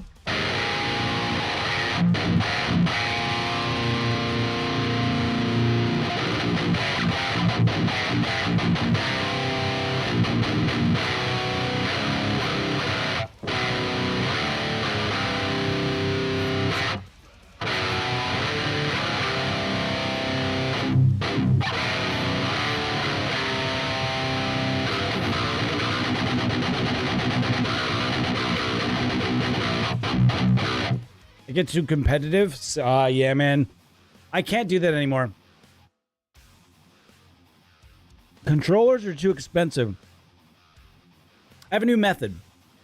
Instead of throwing a controller, and if you're like, man, only children throw controllers, I don't give a fuck. Loads of grown men have thrown controllers and turned them into literally, I vaporized one once. I'm not ashamed to say it. Like, I threw it, it hit a dumbbell in the corner of my room, and then hit it's right beside me. It was right in this area. I could still see where it hit the wall. It sort of hit the radiator, and it also hit the dumbbell, and it literally just vaporized. I was picking up parts of that thing for what seemed like a year and a half around the house. And after that, you have to pay like $80 or $100 or $150 for a new controller. I got over that right quick. Now I have a new method. I don't have a lot of time, so I don't play video games on like the hardest of the hard difficulties anymore, except for baseball. It's the only game I'll play on like the hardest difficulties. Baseball, maybe Far Cry. And I could never throw a controller again. So what I do, this sounds ridiculous. I'll punch myself in the leg. Like hard. Like I'll fucking just like bam and just punch myself in the leg. It's not the controller's fault. It's this fucking guy's fault. The controller's just like, fucking not my fault, bro. I'm punching myself on this one. And that gets old pretty quick too. So you're like, fuck, I'm just going to enjoy video games because I'm a 47-year-old man. I should be able to just sit down, chill the fuck out and play a video game. Modified JCM. I like the guesses are coming. I'm gonna let Eddie and Bo or I'm gonna let Eddie and Xander handle the guesses. We're not gonna confirm. Actually, you know what? We can confirm amps. If people guess the specific, you cannot just guess the amp. You have to guess the channel of the amp as well. That's what you're going to have to do. You're going to have to guess the brand and the amp and potentially even the channel. Before we're going to we can confirm an amp, but we're not going to confirm anything but maybe we could confirm amps. I can't see anything wrong with that. They're just amps.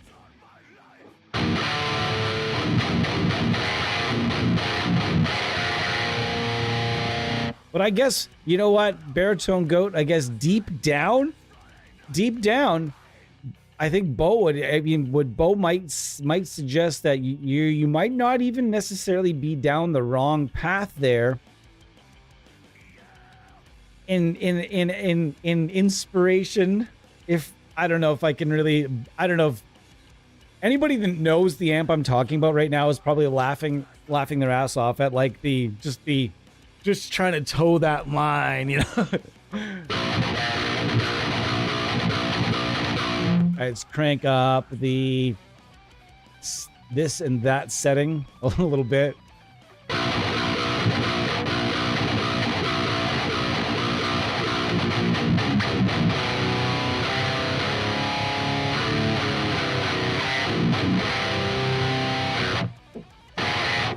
Sounds pretty good to me. Jake Gideon, Ronnie Webster. I missed the tone. It was a silent amp. We're guessing amps for the new plugin. Yeah. And currently I am on amp 1, which has a name. I guess we actually could tell you the names that we've used for the... No.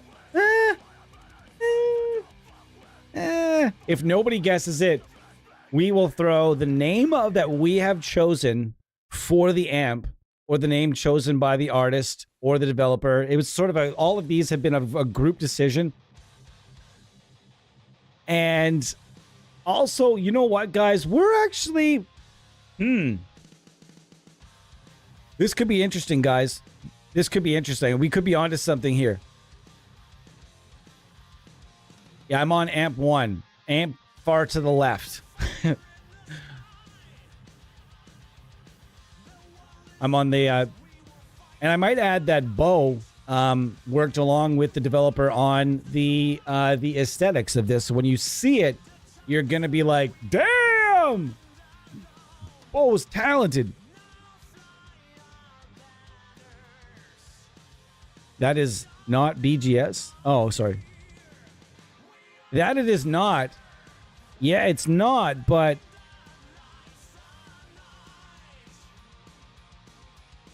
You're freezing cold, my bad. Instead of Black Star, it is not.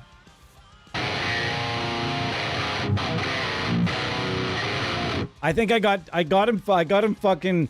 Man, when I told you were on the right track, I meant like this is a deep dive right track, buddy.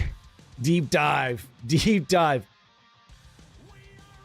Guys, I'll be straight up with you on this one. You guys know that in various amps, sometimes they just call them amp 1, amp 2, amp 3, and amp 4. But sometimes, and in the case of WaveMind, which we've already told you this plugin is going to be by, they like to name their amps.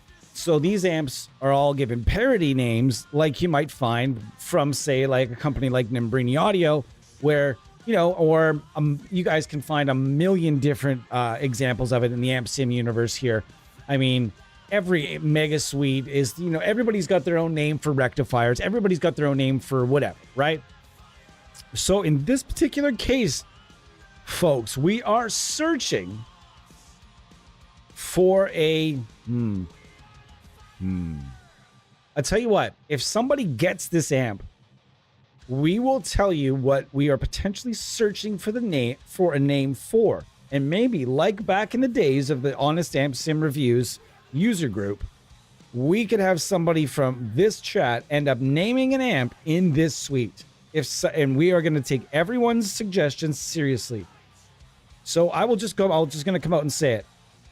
One of the amps in this suite is based on a Diesel VH4. Sort of. Kind of. We are looking for a name for this amp that does not suggest... We have to be mindful of marketing. You have to be mindful of how sensitive. So if we're thinking about naming it after, say, for example, a German tank, we have to think about that on a marketing perspective and what it could potentially do if people see it the wrong way and start reading into German tanks a little bit too much, because we know how sensitive things are these days. You don't want to make, you want to make sure the name is marketable, okay? That's all I'm suggesting here. So What would you guys call a Danzig hernia? Okay, we need to make sure that we need to find something. Okay, find something in there that, or just a powerful German name that has absolutely nothing whatsoever to do with war. Try finding one of those. Good fucking luck. It's not really that, it's not as simple as you might think. And anything that has to do with, well, of course, the war, Germany, everything else, we don't want to be treading on too many different, we're thinking marketable and PC, okay? So anyways, and we're also thinking product friendly. We're not going to come out here using, swear words and everything else. So guys, think about it in the comments. This could be fun. This could be fun. We could end up naming, and you could have it. You could be the one saying, you know what? I fucking named that fucking amp. I fucking named it. That would be a cool feeling for just really anybody. Okay, so I don't hate that. I don't hate it. I don't hate bratwurst. I really don't hate it. It's versatile. Bratwurst can be used from a bunch of different dishes. VH4 is, in fact, quite versatile.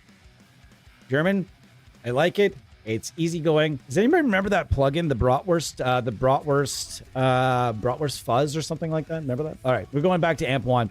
Actually, let's go to the amp we're talking about, just so we don't have to have guessing. This is, in fact, the amp we're discussing. And like I said, it's very loosely. It could be Franken ampy. It might not be Franken ampy. I'm not going to give you too many details.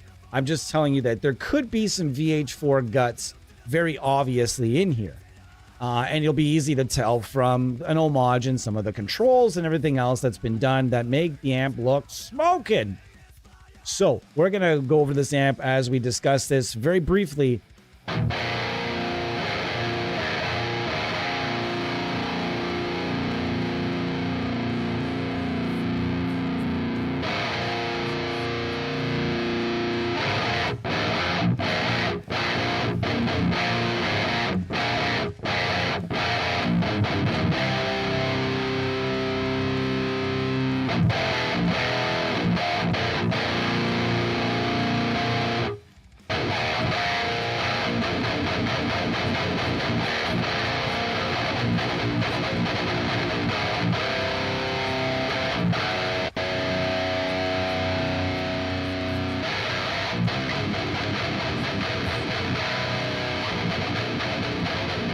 Got to make sure it's not too long. And again, benzene's already been taken. Benzene is the line 6 diesel.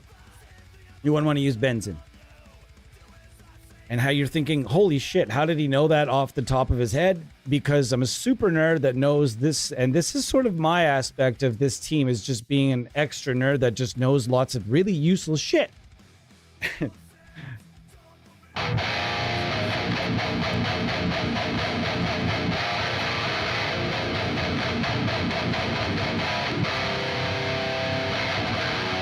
I've already mentioned craft. We also have to make sure this is a marketable word, which means people have to be able to say it when they're saying, my favorite amp is the Craft Soft Beerhammer. I like Beerhammer. Oh boy, do I like Beerhammer. It's marketable. Rolls off the tongue. Another one that my idea was Holahammer, and which is Hellhammer. And I know that Hellhammer is a mediocre but legendary drummer. Yes, I just called Cash Hammer mediocre. Come at me, I don't give a fuck. Cash Hammer, and more Cash Hammer. And if you don't know that he is also called Cash Hammer, you haven't been around long enough. Although he is quite fantastic. I'm not going to call him mediocre. He's much better than me. But nonetheless, I know that's a drummer. I also know that Hellhammer's a band. But Hellhammer, it sounds pretty cool. I like that. I like that one. It's a bit long, but Beerhammer is also pretty awesome. I'm not shocked at all of your awareness of that. Ronnie Webster, thanks so much.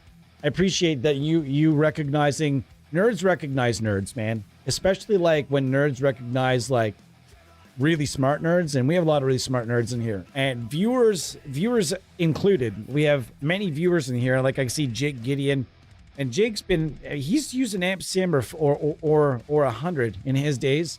And Baritone Goat has probably used 100 plus amp sims in his days. We've all been around. So again, if you're out there and you're lurking in the and just lurking in the chat, talk to us, say something, ask us any questions. If we're moving too fast for you, let us know. So again, Hasshammer, hate hammer, hate that that word. People are just so sensitive these days because what was the tank again? What was the tank again? Oh, damn it. The German tank. Ah, dang it. The one, anyways, the first name that was had for this particular portion was a tank name. And then the way my stupid brain works, I immediately went to the worst case scenarios. How's this going to be viewed? How's this going to be viewed by the people that sit on Reddit all day with no job and nothing to do in their lives? You know, the people that are always rational about everything and never look into things way too deep.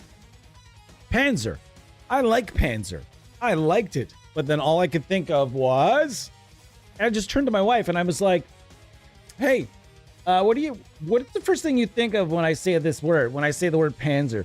And she's like, and she told me, and I don't want to say the word, that's probably another YouTube word that gets you flagged, the N word.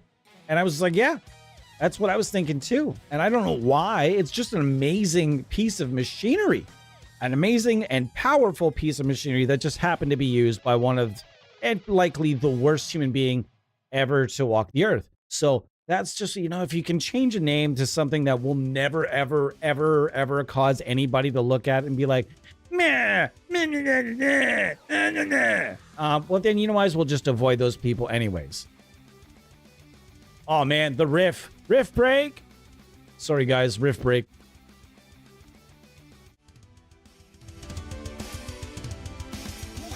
String skipping riff.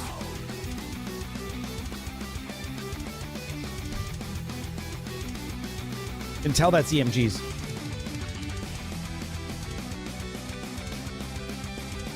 Wow, that's awesome.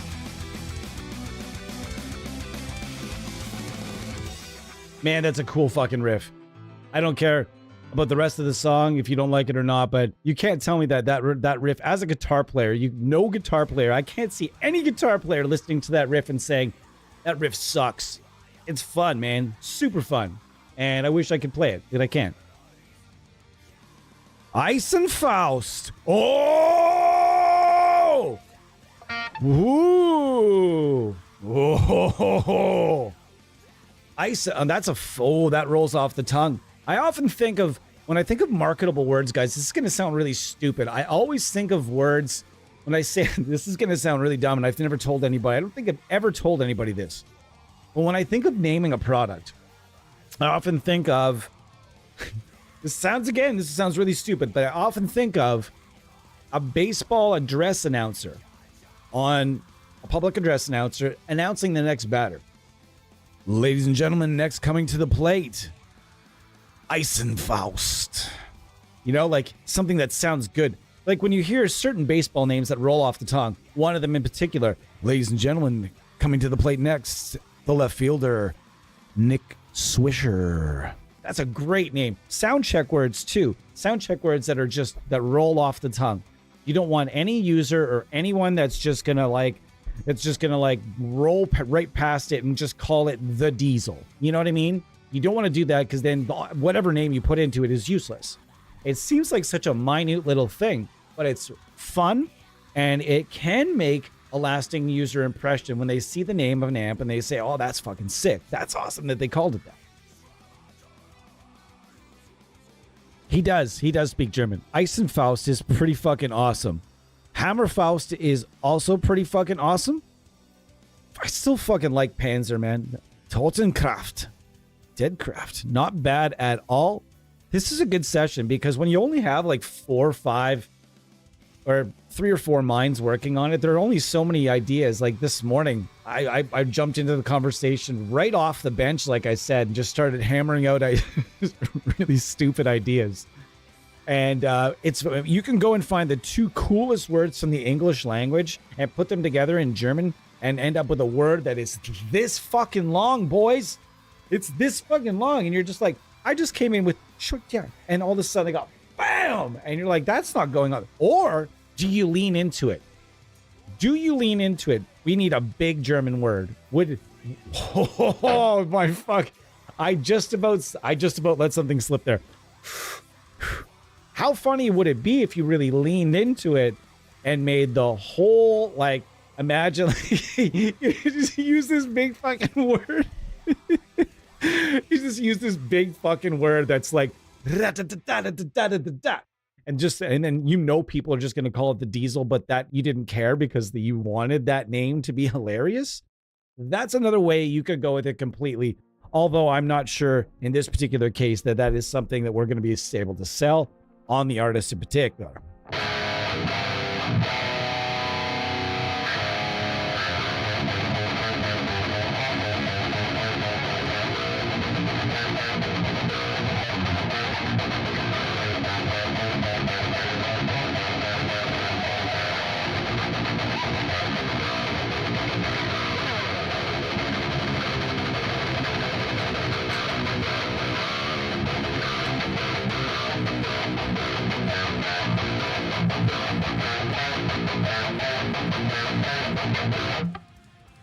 Bo or Eddie, can you guys do me a favor? And can you drop all these suggestions? All of them. I don't care. All of them. Drop them all. And write everything that you think is really good into our wink wink chat there. Wink wink chat. Into the project chat. Call it. Anyways. Please, if you could, take some of the stuff so that later we're not like, what were those good ones again? The Schwartz. Man, I don't hate the Schwartz. I don't hate the Schwartz at all, especially if you've seen Spaceballs. I'm assuming that's what you're after. That would be fucking hilarious. I haven't watched. Did you guys hear they're doing another fucking Spaceballs? And that, like, Mel Brooks is still alive? I had no idea. I thought, I'm not trying to be disrespectful because the man is comedic genius. I am not trying to be disrespectful, but I actually thought I remember hearing that he passed away a number of years ago. And here he is dressed up like yogurt, announcing at almost 100 years old, 99, I think he is or something, that they're doing another one. Holy shit. Another one? Bill Pullman. They're doing, oh my God, they're doing another. John Candy not able to be there is probably one of the saddest things I've ever heard, though. I was like, I got really excited for a second, and then I was like, oh, no John Candy. Fuck. Man. Good luck filling, like, who would you get? Who would you get in theory? I'm not sure who they've cast. Obviously, somebody has been cast, but who modern? This is fun little side discussion. Who in the modern era, which actor would you guys would play that John Candy's part and be able to fill those shoes? And not, my God, can you imagine trying to fill those shoes? And that's not a size joke. That is a, can you imagine trying to fill John Candy's comedic shoes on a good fucking luck, brother. Good luck. Good luck. That is not, man, can you imagine? Jeez Louise. You want to sign on for that role for sure, but then you're just like, I don't know, man. That's tough. Who could do it in a modern era? Anyways, John Candy's son is playing Barf? You're kidding. Really? That is one of the, okay, you just made me happy. That is one of the coolest things I think I've ever heard in my entire life. Man, that's awesome. Schnitzel. Eisenmacht. Not bad. I'm loving Eisenfaust. Iron Fist, Eisenfaust.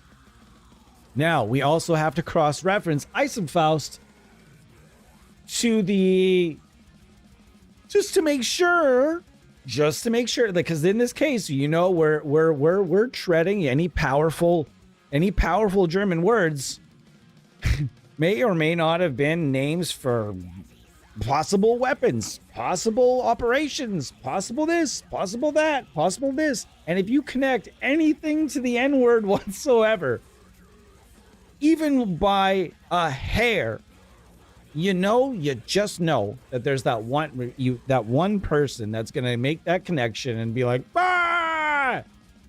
Because the world is such a rational place these days. Nonetheless, I think there are some great words that great options have come up. Or also, I thought of a great option, Disnus. I don't know if I understand that nuts. Diesel, D's, nuts is noose. I mean, Disnus. Anyways.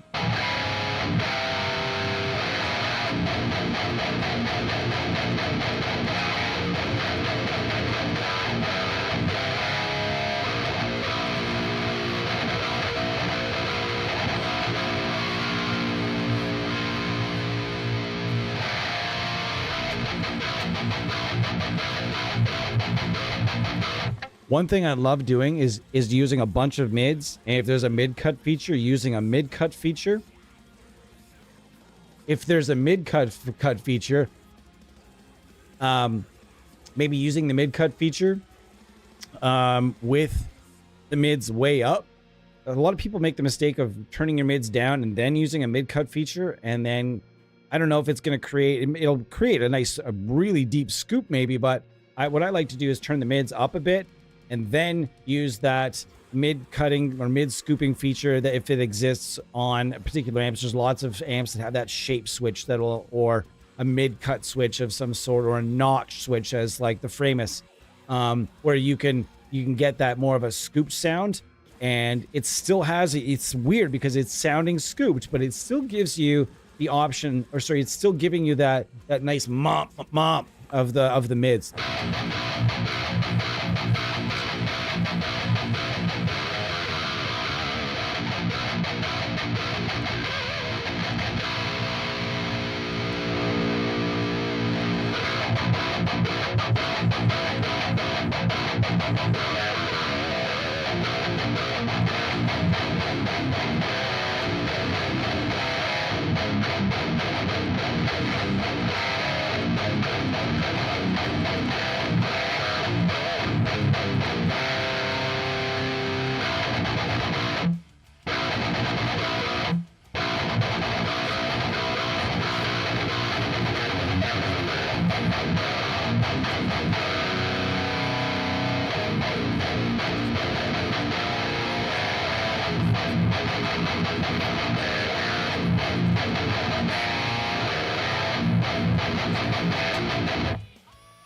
That is sounding pretty nice to my ears. I don't know about you guys.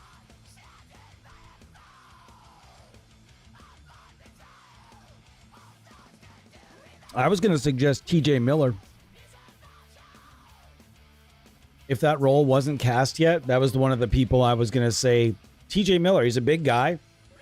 He's got that, he can fill a room with like presence and comedy. And he was one of my favorite comedic actors. Maybe he's always got that same delivery, but I don't hate it. I don't hate it. I like his delivery. Some people really don't like him. Some people do.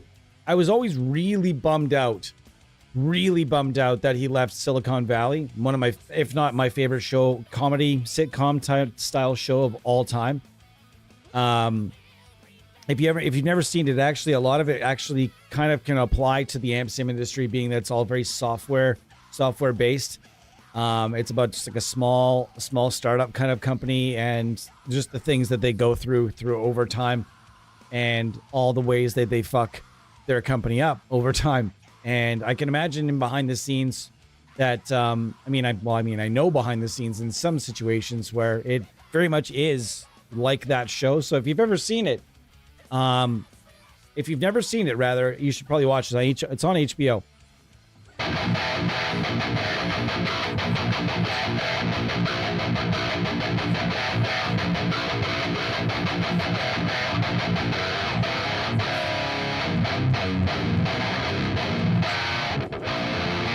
14 people in the house. Say hi, folks. And if you're just chiming in and you're wondering, why can't I see his screen? What's he using? What's happening right now? I'm using a secret plugin pre-release that I cannot show you, but you can hear it. Right now, we're naming a diesel included amp. I'm not telling you what the other amps are, and so I can tell you this one is, we'll say, like 75% VH4 with a little bit, I will even tell you that there's a little bit of Herbert in here as well, in case you didn't notice my little wink nudge on the mid scoop mid cut feature. I think you guys are gonna love this amp. I'm really excited about this amp. Moving on to the next amp, not gonna tell you guys which amp this is. This one you're also gonna have to guess. We're also switching the cabinet to the we'll call it Cab 3 and Amp 3, which I am not using the current version of, as we have recently changed the UI some, according to kind of artist spec, making, and these things happen right down to the wire. You'll be beta testing. The artist will, you just have to work with it. Picture yourself as a producer and you're working with a band, and the band has a lot of revisions, a lot of mix notes and things like that. It's the same thing in many cases when you're working on a plugin. Some artists are very kind of hands off. They'll just test the finished product, and as long as it doesn't suck, they'll be like, yeah, put my name on it. I'll make a couple videos. There are some artists that are really that detached from a signature product. I'm not lying to you. I have seen scenarios where artists really didn't want to do anything. They just said, well, put my name on it, and I'll try to make sure it's approved and everything like that. Or, actually in that case, it was the tech was going to try it and approve it, and it wasn't even going to pass through the artist really at all. I've seen all different levels of this. In this particular case, this artist has gotten a lot more hands-on over the last while, and it's great. It's great, and some of the changes that we've had to make are, changes are changes, and they're always healthy. They're also healthy, but you also have to make sure that the artist, when working, if anybody out there is working with an artist in a situation like this, you have to make sure the artist also knows about the market demand, what sells, what does not sell, what has been overdone, what is not overdone, what's never been done. All these different things are very important, because some artists might just come out and say, well, I want this, and this, and that actually might line up to be exactly like 15 other plugins that might be out there right now. And you're going to have to speak to that artist and say, well, listen, I want you to just go have a look at these products, and then, we're going to have to kind of maybe rethink some of this, because I think that, and provide good reasons. And I think that there's been some really, really great work between the team and the artist in this particular case. So you might be thinking, that doesn't sound much like a metal amp. And I would be completely honest with you, it doesn't right now. But we'll fix that.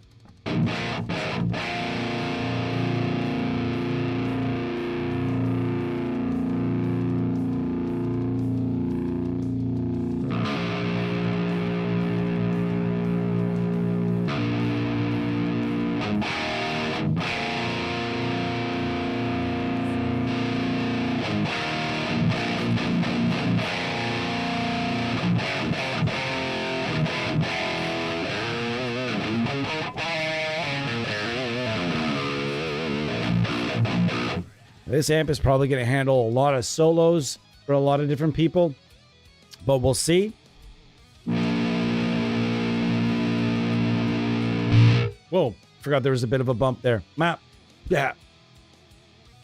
Give me a little ooh.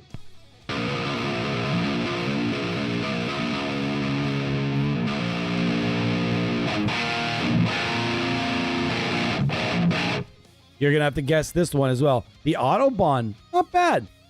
Oh, guys. You know the theme that's...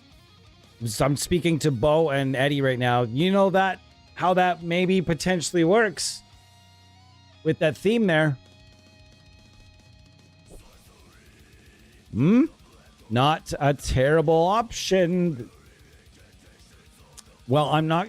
Cockhammer's probably not going to fly. Although, I once knew of a band, a very short-lived local band, in my area they called themselves Cockhammer, and they actually had to change their name for a show because the venue wouldn't put them on. So they said, if you want to play the show, it was a talent show of all things. They had to call their band Rooster Hammer. And people are like, does that mean you like to hit roosters? That's terrible. And they're just like, no, it's Cockhammer. And they're like, ew.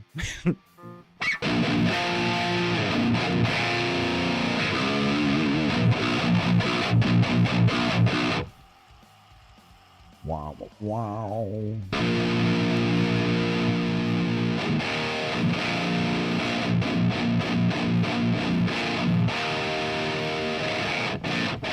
Sounds solid, guys. It's got some juice. Although I'm gonna be honest, I think this one could use a little bit more stones in the gain, even with the OK, as we'll call it, the OK. If you get it, if I'm using the initials, OK. You know, two words, OK. If I'm even using that switch, I find it's still a little bit under gained. And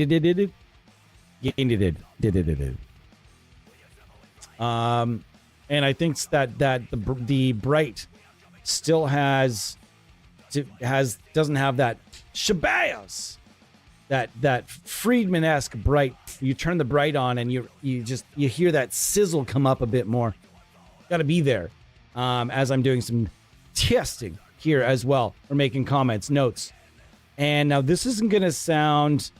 This is going to maybe sound a little weird with this guitar, as this is not necessarily the right guitar to be testing this particular component with. All I'm going to say for you right here, but we'll check it out anyway.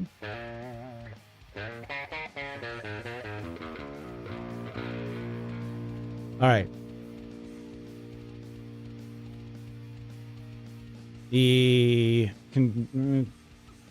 I have a thought on the amp 4 sizing. I find that the controls are a little small.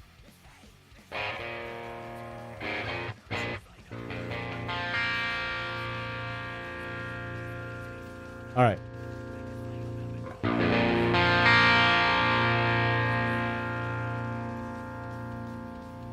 And we'll add an effect.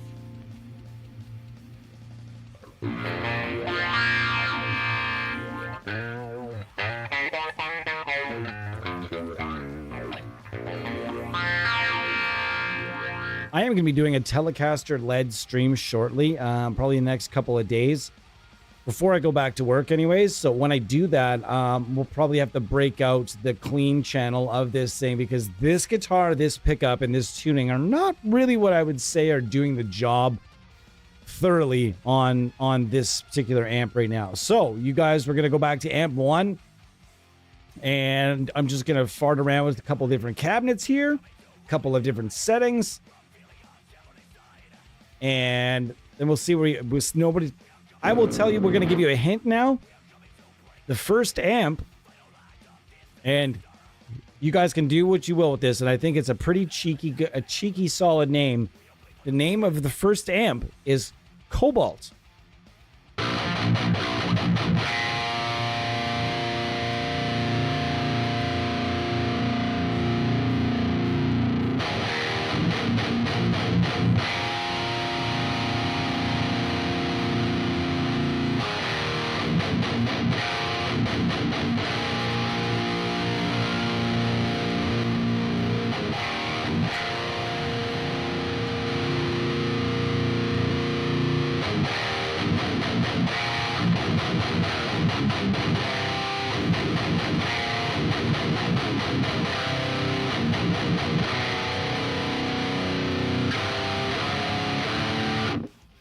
I think having it match the size, match the size of the one, like, you know how the other amps are amp to cab, and then it's sort of amp to cab, making it all full to size, like amp to cab, and would probably rip. If I'm going to be honest. This amp sounds really good. We're going to use it with a couple cabinets because I'm curious. This is amp 1, cab 2. We still don't have any guesses on Cobalt.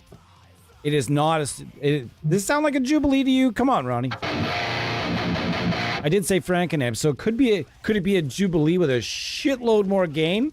That can be done in the plugin world. That could be done in the analog world too. Has anybody ever done that? Put on like some insane like gain mods on a Jubilee? Now? Thanks a lot, Ronnie. Thanks a lot. Now I want to know what a hot rodded Jubilee is like in plugin land. God damn it! Now I have something else I need now in my life. I didn't know it before 4 seconds ago, but Ronnie had to come over here and tell me about it. Now all of a sudden, I need that in my life.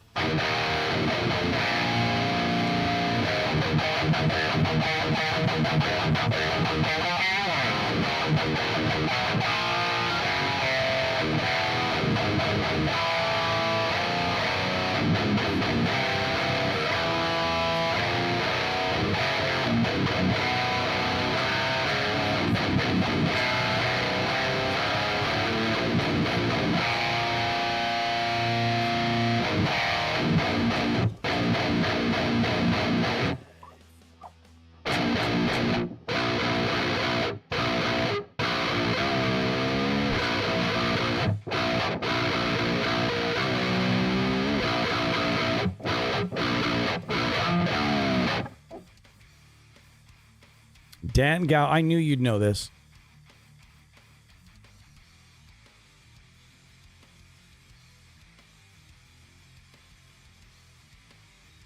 God damn. All right, now I need to talk somebody into modeling the monomyth silver jewel Marshall silver I can't speak. Silver Jubilee. I need someone to do that. God damn it. I didn't know I needed it until just now, but now I know I need it.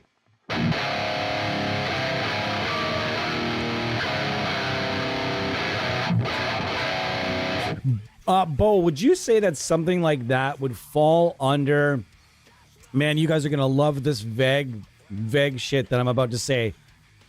Bo, do you think something like the monomyth Silver Jubilee would fit into that other thing? Is that something that's relatable enough to fit into the other thing? That's all I have to say. Next cabinet.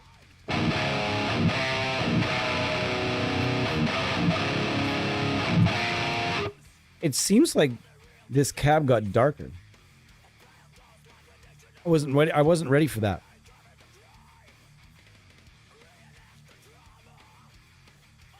Nice.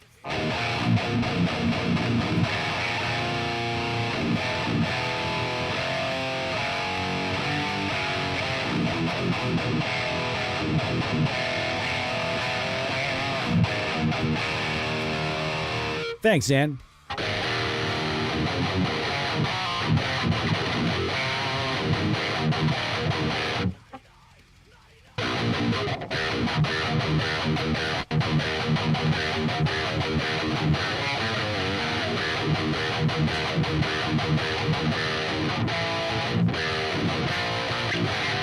Oops.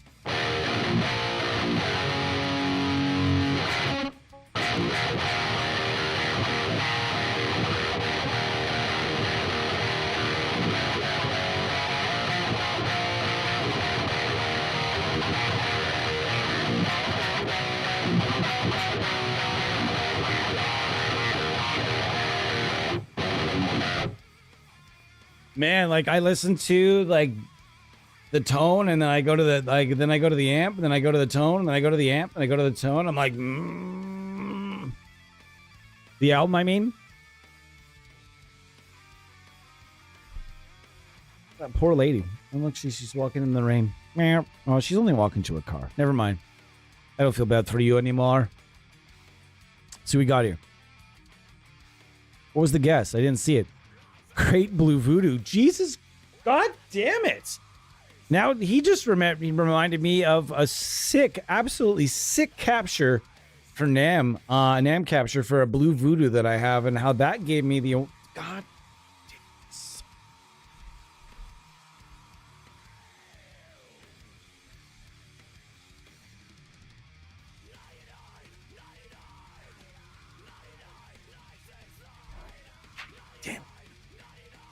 I love when people give me ideas, but I know what ideas do to me, and then I just can't help but like emailing 3 or 4 friends to be like, "Hey, would you ever do this?" Like, I'm absolutely going to email like 3 or 4 people tonight and be like, "Hey, have you ever thought about doing the crate blue voodoo?" Mm-hmm. That is something that I could 175%. That's not the real number. I could absolutely 176%, also not a real number, see that the one, like the next amp hub update. I know that at the next one, because that's like a Mark IV or a Mark II C plus or some shit. But I could see, can you guys not see that? That's got amp hub written all over it. Absolutely all over it. I could like, as soon as if someone said to me tomorrow, like, man, somebody released a crate blue voodoo. Any guesses on who? That would be my first guess. STL Amp Hub. That would be the only place that I could see it coming. So maybe someday, let's hope that somebody has a problematic crate blue voodoo in the Nashville area. And if you know, you know. I'm not going to explain that comment, but if you know, you know. That one I am going to be a little cheeky because I know a few people in here know what they know. So I don't think it's information that's not out there anyway, but it's just one of those things that just I'm not going to. I don't know if they want people talking about it or not. Like they've given me the impression on both. So I don't know. Specify the blue voodoo 150 or 300 though. I have no fucking idea. It's supposed to be way better. There's one with a mod, Eddie. I don't know exactly. There's one with a mod. I just remember hearing the best blue voodoo has a mod. There's a particular mod for those amps, and that's all I really know. I have to look more into it. But gosh, the captures, Eddie, that I have, you can get them on. You can get them. Damn it, we got to do it. It's been a while. We got to do it. If you'd like, Eddie, you can just go search on Tone 3000.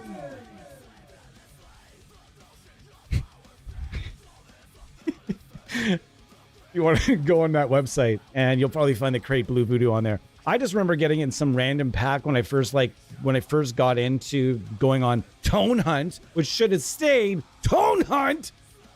Someone changes it. Why? Good Lord. Sounds like a robot now. It sounds like a guitar robot. I don't like change. I'm old.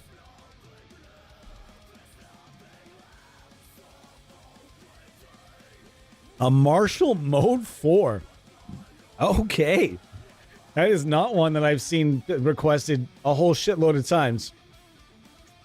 The other day we were trying to think of what, if there was ever an AC Signature Series amp, what would it be? All right, guys, I'm going to get out of the Signature plugin here. This is the secret plugin. We're going down. There are no guesses, no correct, not even close to a guess on the Cobalt. Sorry, I was about to say something else. I can give you another one. I can give you another hint. It'd be too easy. If I told you the former name before this amp got changed. God, though, Bo, every time I look at amp 1 in this amp, in this suite, every time I look at amp 1, I'm just absolutely blown away of how fucking good it looks. Man, it looks good. Oh, man, it looks awesome. What an absolutely amazing looking UI. You guys are going to be able to use it soon. Guys, we'll say goodbye to the secret plugin for today, but I'm staying with you guys. I'm sticking around for a bit yet. I have not decided to go anywhere, so if anybody's up for more crushing and bashing and smashing of things, I'm down. Is it raining? It won't be for long. It won't be for long. If anybody's got something I should try, let me know. But what do I want to do right now? I'm also looking for potential options for stuff that I can use later on. Blue condos are badass. Don't listen to what anyone says. Hey, Tyler, I thought you were leaving the soda alone. No. That's shortly. My summers, man, my summers are soda. Because I've got a McDonald's right over here, and then they've got summer drink days, and I love my summer drink days. Although, I will tell you, I stopped drinking Coke. I have stopped drinking caffeine altogether. This is a blend of Sprite and Fruitopia. And if you've never done it, if you know, you know it. Once again, if you've ever done the 70, well, it's usually like a 50, let's say 50-50 blend of Sprite and Fruitopia out of the fountains. It's a done deal, man. It's a done deal. It's delicious. It's fucking delicious.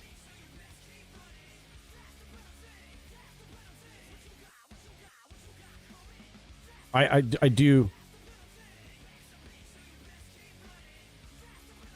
The AMP 3 revision? I haven't seen it yet. I just let me know that I needed to install a new version. But yeah, the one that you made is absolutely sick.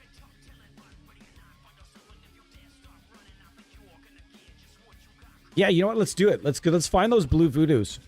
I'm gonna go find it right now. Ah, not Namu. I always do that. I search by what I call it when I type things. By the way, as mentioned, guys, NAM Universal is going to be getting a graphic overhaul pretty soon. Okay, well, we're going to get out of here. I have to go into my NAM stuff. NAM stuff. Now, can I find it is the question. It would be in miscellaneous, I think. And there it is. Nope. Damn. Solo channel? No. Create Blue Voodoo. Ah! Polished Doo-Doo Pack. There's something, that's it. The Blue Voodoo Polished Doo-Doo. Does that sound familiar to you guys? Okay, now we're going to load up an IR. And this is how simple it is to get a sick tone in NAM Universal. We're going to go to Dr. Bonkers. And guess what they put in Dr. Bonkers? By the way, I just thought about this, guys. It's only useful in here. I forgot. We have them encrypted, so you can't use them outside of this. I forgot. Okay, we're going to go with the Blue Voodoo High Gain.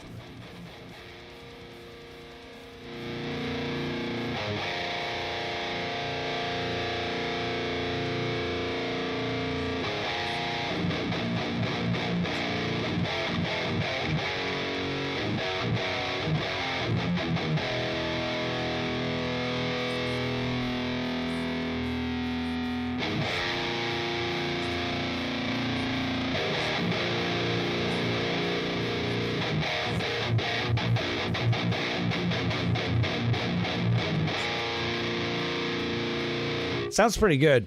I remember this amp being... Could we name the company that the amp one was designed in? America.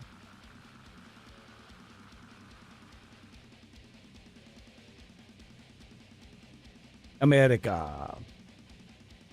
Man, I'm going to be getting all kinds of new copyright things today because we're just sort of letting this...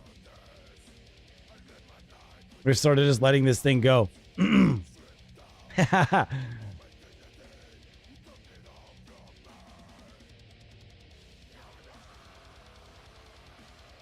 You still have Fruitopia in Canada? Lucky. Why? What did they took it away from you guys, eh? Why did they take it? Hey, there's another Canadian moment. Wow. They took it away from you guys. Huh? It'll make it more American. Instead of saying A, y'all say, huh. Nothing drives me more. This does not happen in Canada. It happens in the United States a lot. When you say thank you to someone, instead of saying you're welcome, they'll say, uh-huh. That drives me fucking mental. I don't know why, because I was raised where if someone said thank you to you, you said either you're welcome, no problem, my pleasure, something to go back and forth. Uh-huh. Drives me mental. Anyways, I don't know why I felt to note that. That's just a difference between our two countries. Where up here, I find that Americans find us too polite. So maybe that is that me just being too much of a stickler. Blue voodoo is what I meant. Hold on.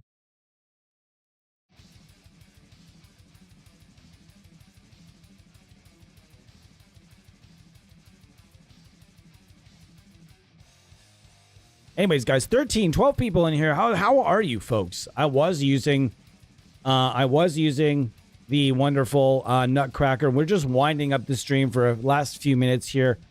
I really appreciate everybody for being here today. It's awesome. I'm going to be going back to my day job shortly. So streams will go back to just Fridays and Saturdays. We'll trying to throw them in occasionally on, if there's a big release and stuff like that. Of course, I'm just going to come home from work and I'm going to jump on here with you guys. If it's a big release day, that is part of the responsibility of things around here is making sure we do that. Although we also could just save all the releases, say a bunch of stuff comes out in 1 week, then we have something that's really, really good for Friday. Well, we'll see. We'll see.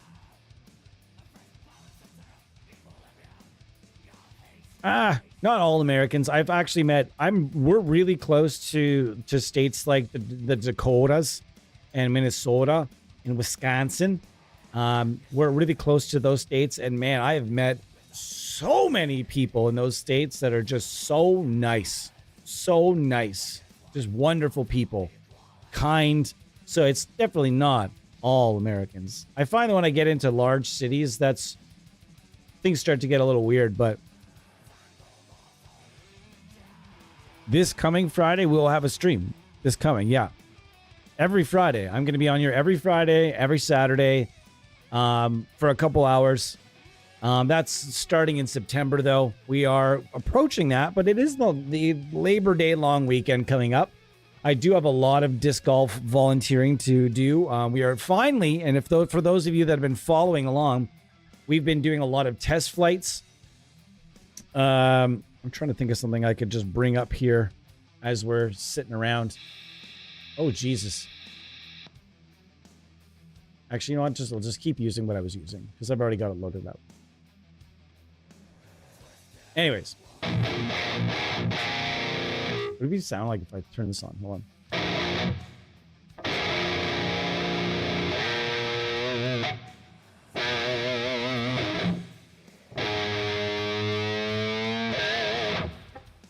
If you guys have never seen the Rotten Pool Verb from Aurora DSP, you ought to, because this thing is super fun. I accidentally clicked on it, but guys, it's always in the chain for when I need that bigger, creepier space. I'm always running. People always ask what the Convolution Easy is, and that's just mostly for me, because I absolutely loathe listening to completely dry guitar. I hate it. I don't need a lot of reverb, just need a little. I just need a little tiny bit of verb in headphones. In monitors, I couldn't care less. But in headphones, I need a little bit. I need to moisten it up. You know what I mean? So yeah, the Blue Voodoo, doo-doo something or other. I remember this actually had something to do with, there was actually a mod. Bo, wasn't it you that knew about that? What mics are on the cab? Xander, I was using, I pretty much always start out with a 57 and a 421. And then the 57 will typically be kind of close to center, but backed off just a pinch. And the 421 will go a little more out, a little bit closer to the outside and backed off a little bit as well. Anyways. Man, is there another guitar tone? Is there another band that sounds like Psychroptic? Man, they've got amazing riffs. They've got a new song. Did we listen to it? Did we watch the video? They got a new song, guys. Check out the new Psychroptic.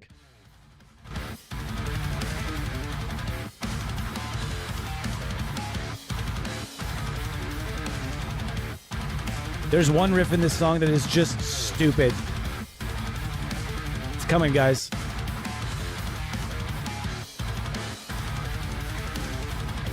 Here it comes.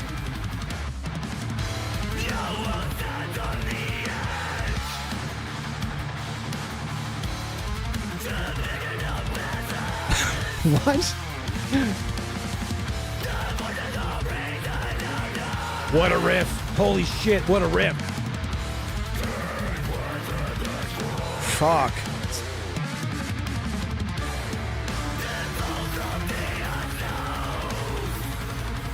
What a tone. Holy shit. Nah, you know what? We're gonna go to... He just did a... Hold on, guys. We gotta... Did we watch this yet? We're gonna have to do this. Joe Haley, I hate having dead air here. Sorry, guys.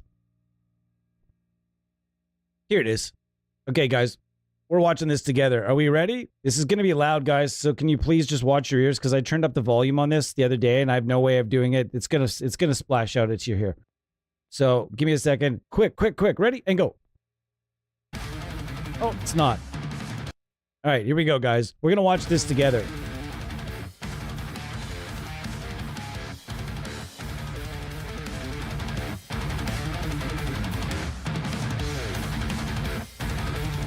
Watch this next riff.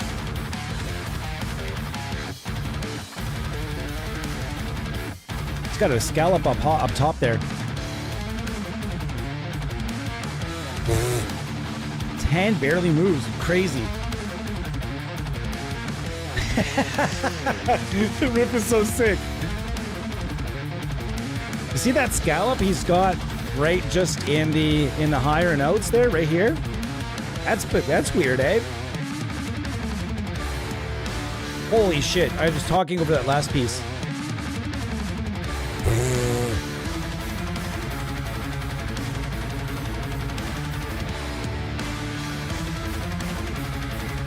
Holy shit, this guy's good.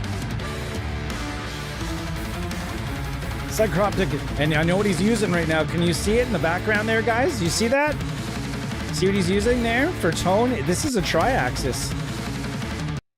Right there. You can see it. There's a tri-axis and it's all lit up, which means it's probably on and we're probably hearing it right now. And he's got a couple EQs up here that cost probably more than my vehicle. A few bucks anyhow. But that's a tri-axis. So we're listening to presumably what's a tri-axis. What is a tri-axis through a direct box? Could be what we're hearing, or is it straight into, maybe just straight into the computer and through an IR somehow? Like maybe they're a direct box. I'm not sure. Either way, it could be, maybe, I'm not sure. Let's see. By the way, if you're wanting tri-axis tone, there's the Kali axis from Nembrini Audio, and there is the Re-axis, which is available in amp box and standalone on its own. I think it's still available, so check that out.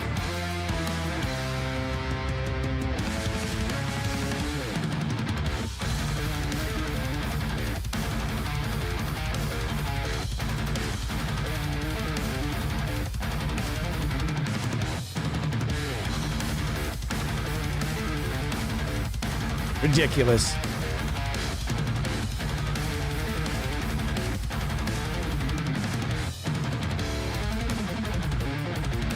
That riff just kills me right here, man. Gee, bus.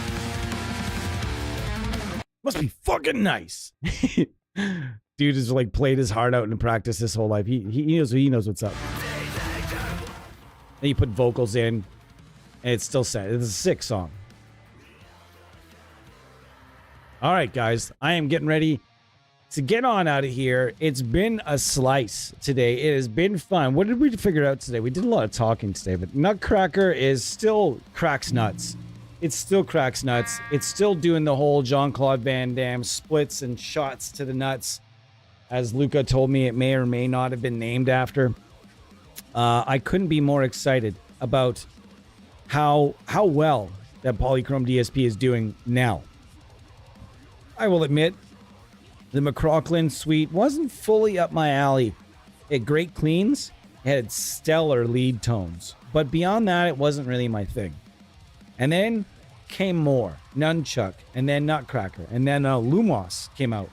And I've just been floored by the last couple of releases. They just keep getting better and better, and very, very exciting. It's very exciting to see what that company is doing. I'm really glad. Thanks to Thomas for stopping by today. He's always on the ball. That dude, he's always on the ball when it comes to certain things, and I love that he drops in. We've got a lot of people, fun people that can drop in here from time to time, and we will be setting up some of those for Fridays and Saturdays as well. We're going to be getting some artists in here for some questions, including the signature artist for this next Wavemind plugin. If you know who you know, and yes, he will be joining us in the chat.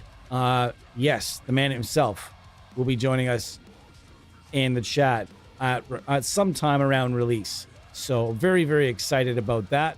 That's exciting for me anyways. Yeah, dude is a beast. Psychroptic is like and that's the crazy thing about that dude. That's when some people say tone is in the hands. Sometimes it's just the way you play guitar that forges your tone. Case in point right here. Case in point right here. Joe Haley has used the EVH, 5153, the Tri-Axis, as well as a number of other amps and he's always ended up dialing them in very similar. It's the same as Vogue from Decapitated. No matter what pickups he was using, no matter what's going on, he manages to get, like, the dude has used he's used a ton of different amps and a ton of different guitars, loads of different pickups, and yet Decapitated tone sounds like Decap. You know what I mean? Decap sounds like Decap. Anyways, guys, thank you so much. I will be seeing you again very soon. Friday will be the next stream. Be there. I will be there. It'll be fun. We're going to be doing something. Saturday, unsure. Sunday, unsure. Monday, unsure. But there will be something to do with clean tone and surf and some other stuff happening sometime soon as well. So I wanted to do a bass stream. Pedro would have loved it. I almost did a bass stream earlier today, then I got kind of bogged down with work. So, guys, I will be seeing you guys Friday. We'll do something fun. Who's what? Oh, so the guy that was playing? Or who's playing right now? This is Knights of Malice. That was Psychroptic. Pardon me.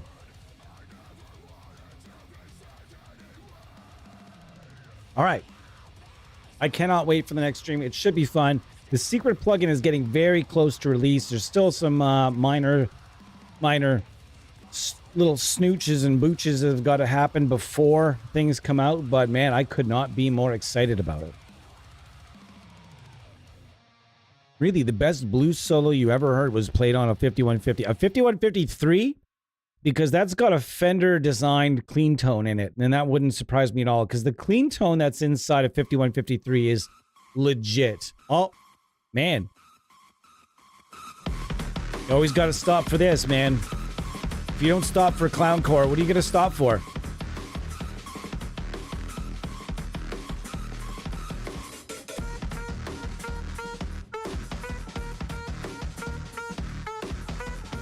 Hopefully you guys had fun today. I had fun today. Oh, that's all the way up there. Oh, yeah, I know exactly what I'm going to be doing today. Okay, perfect.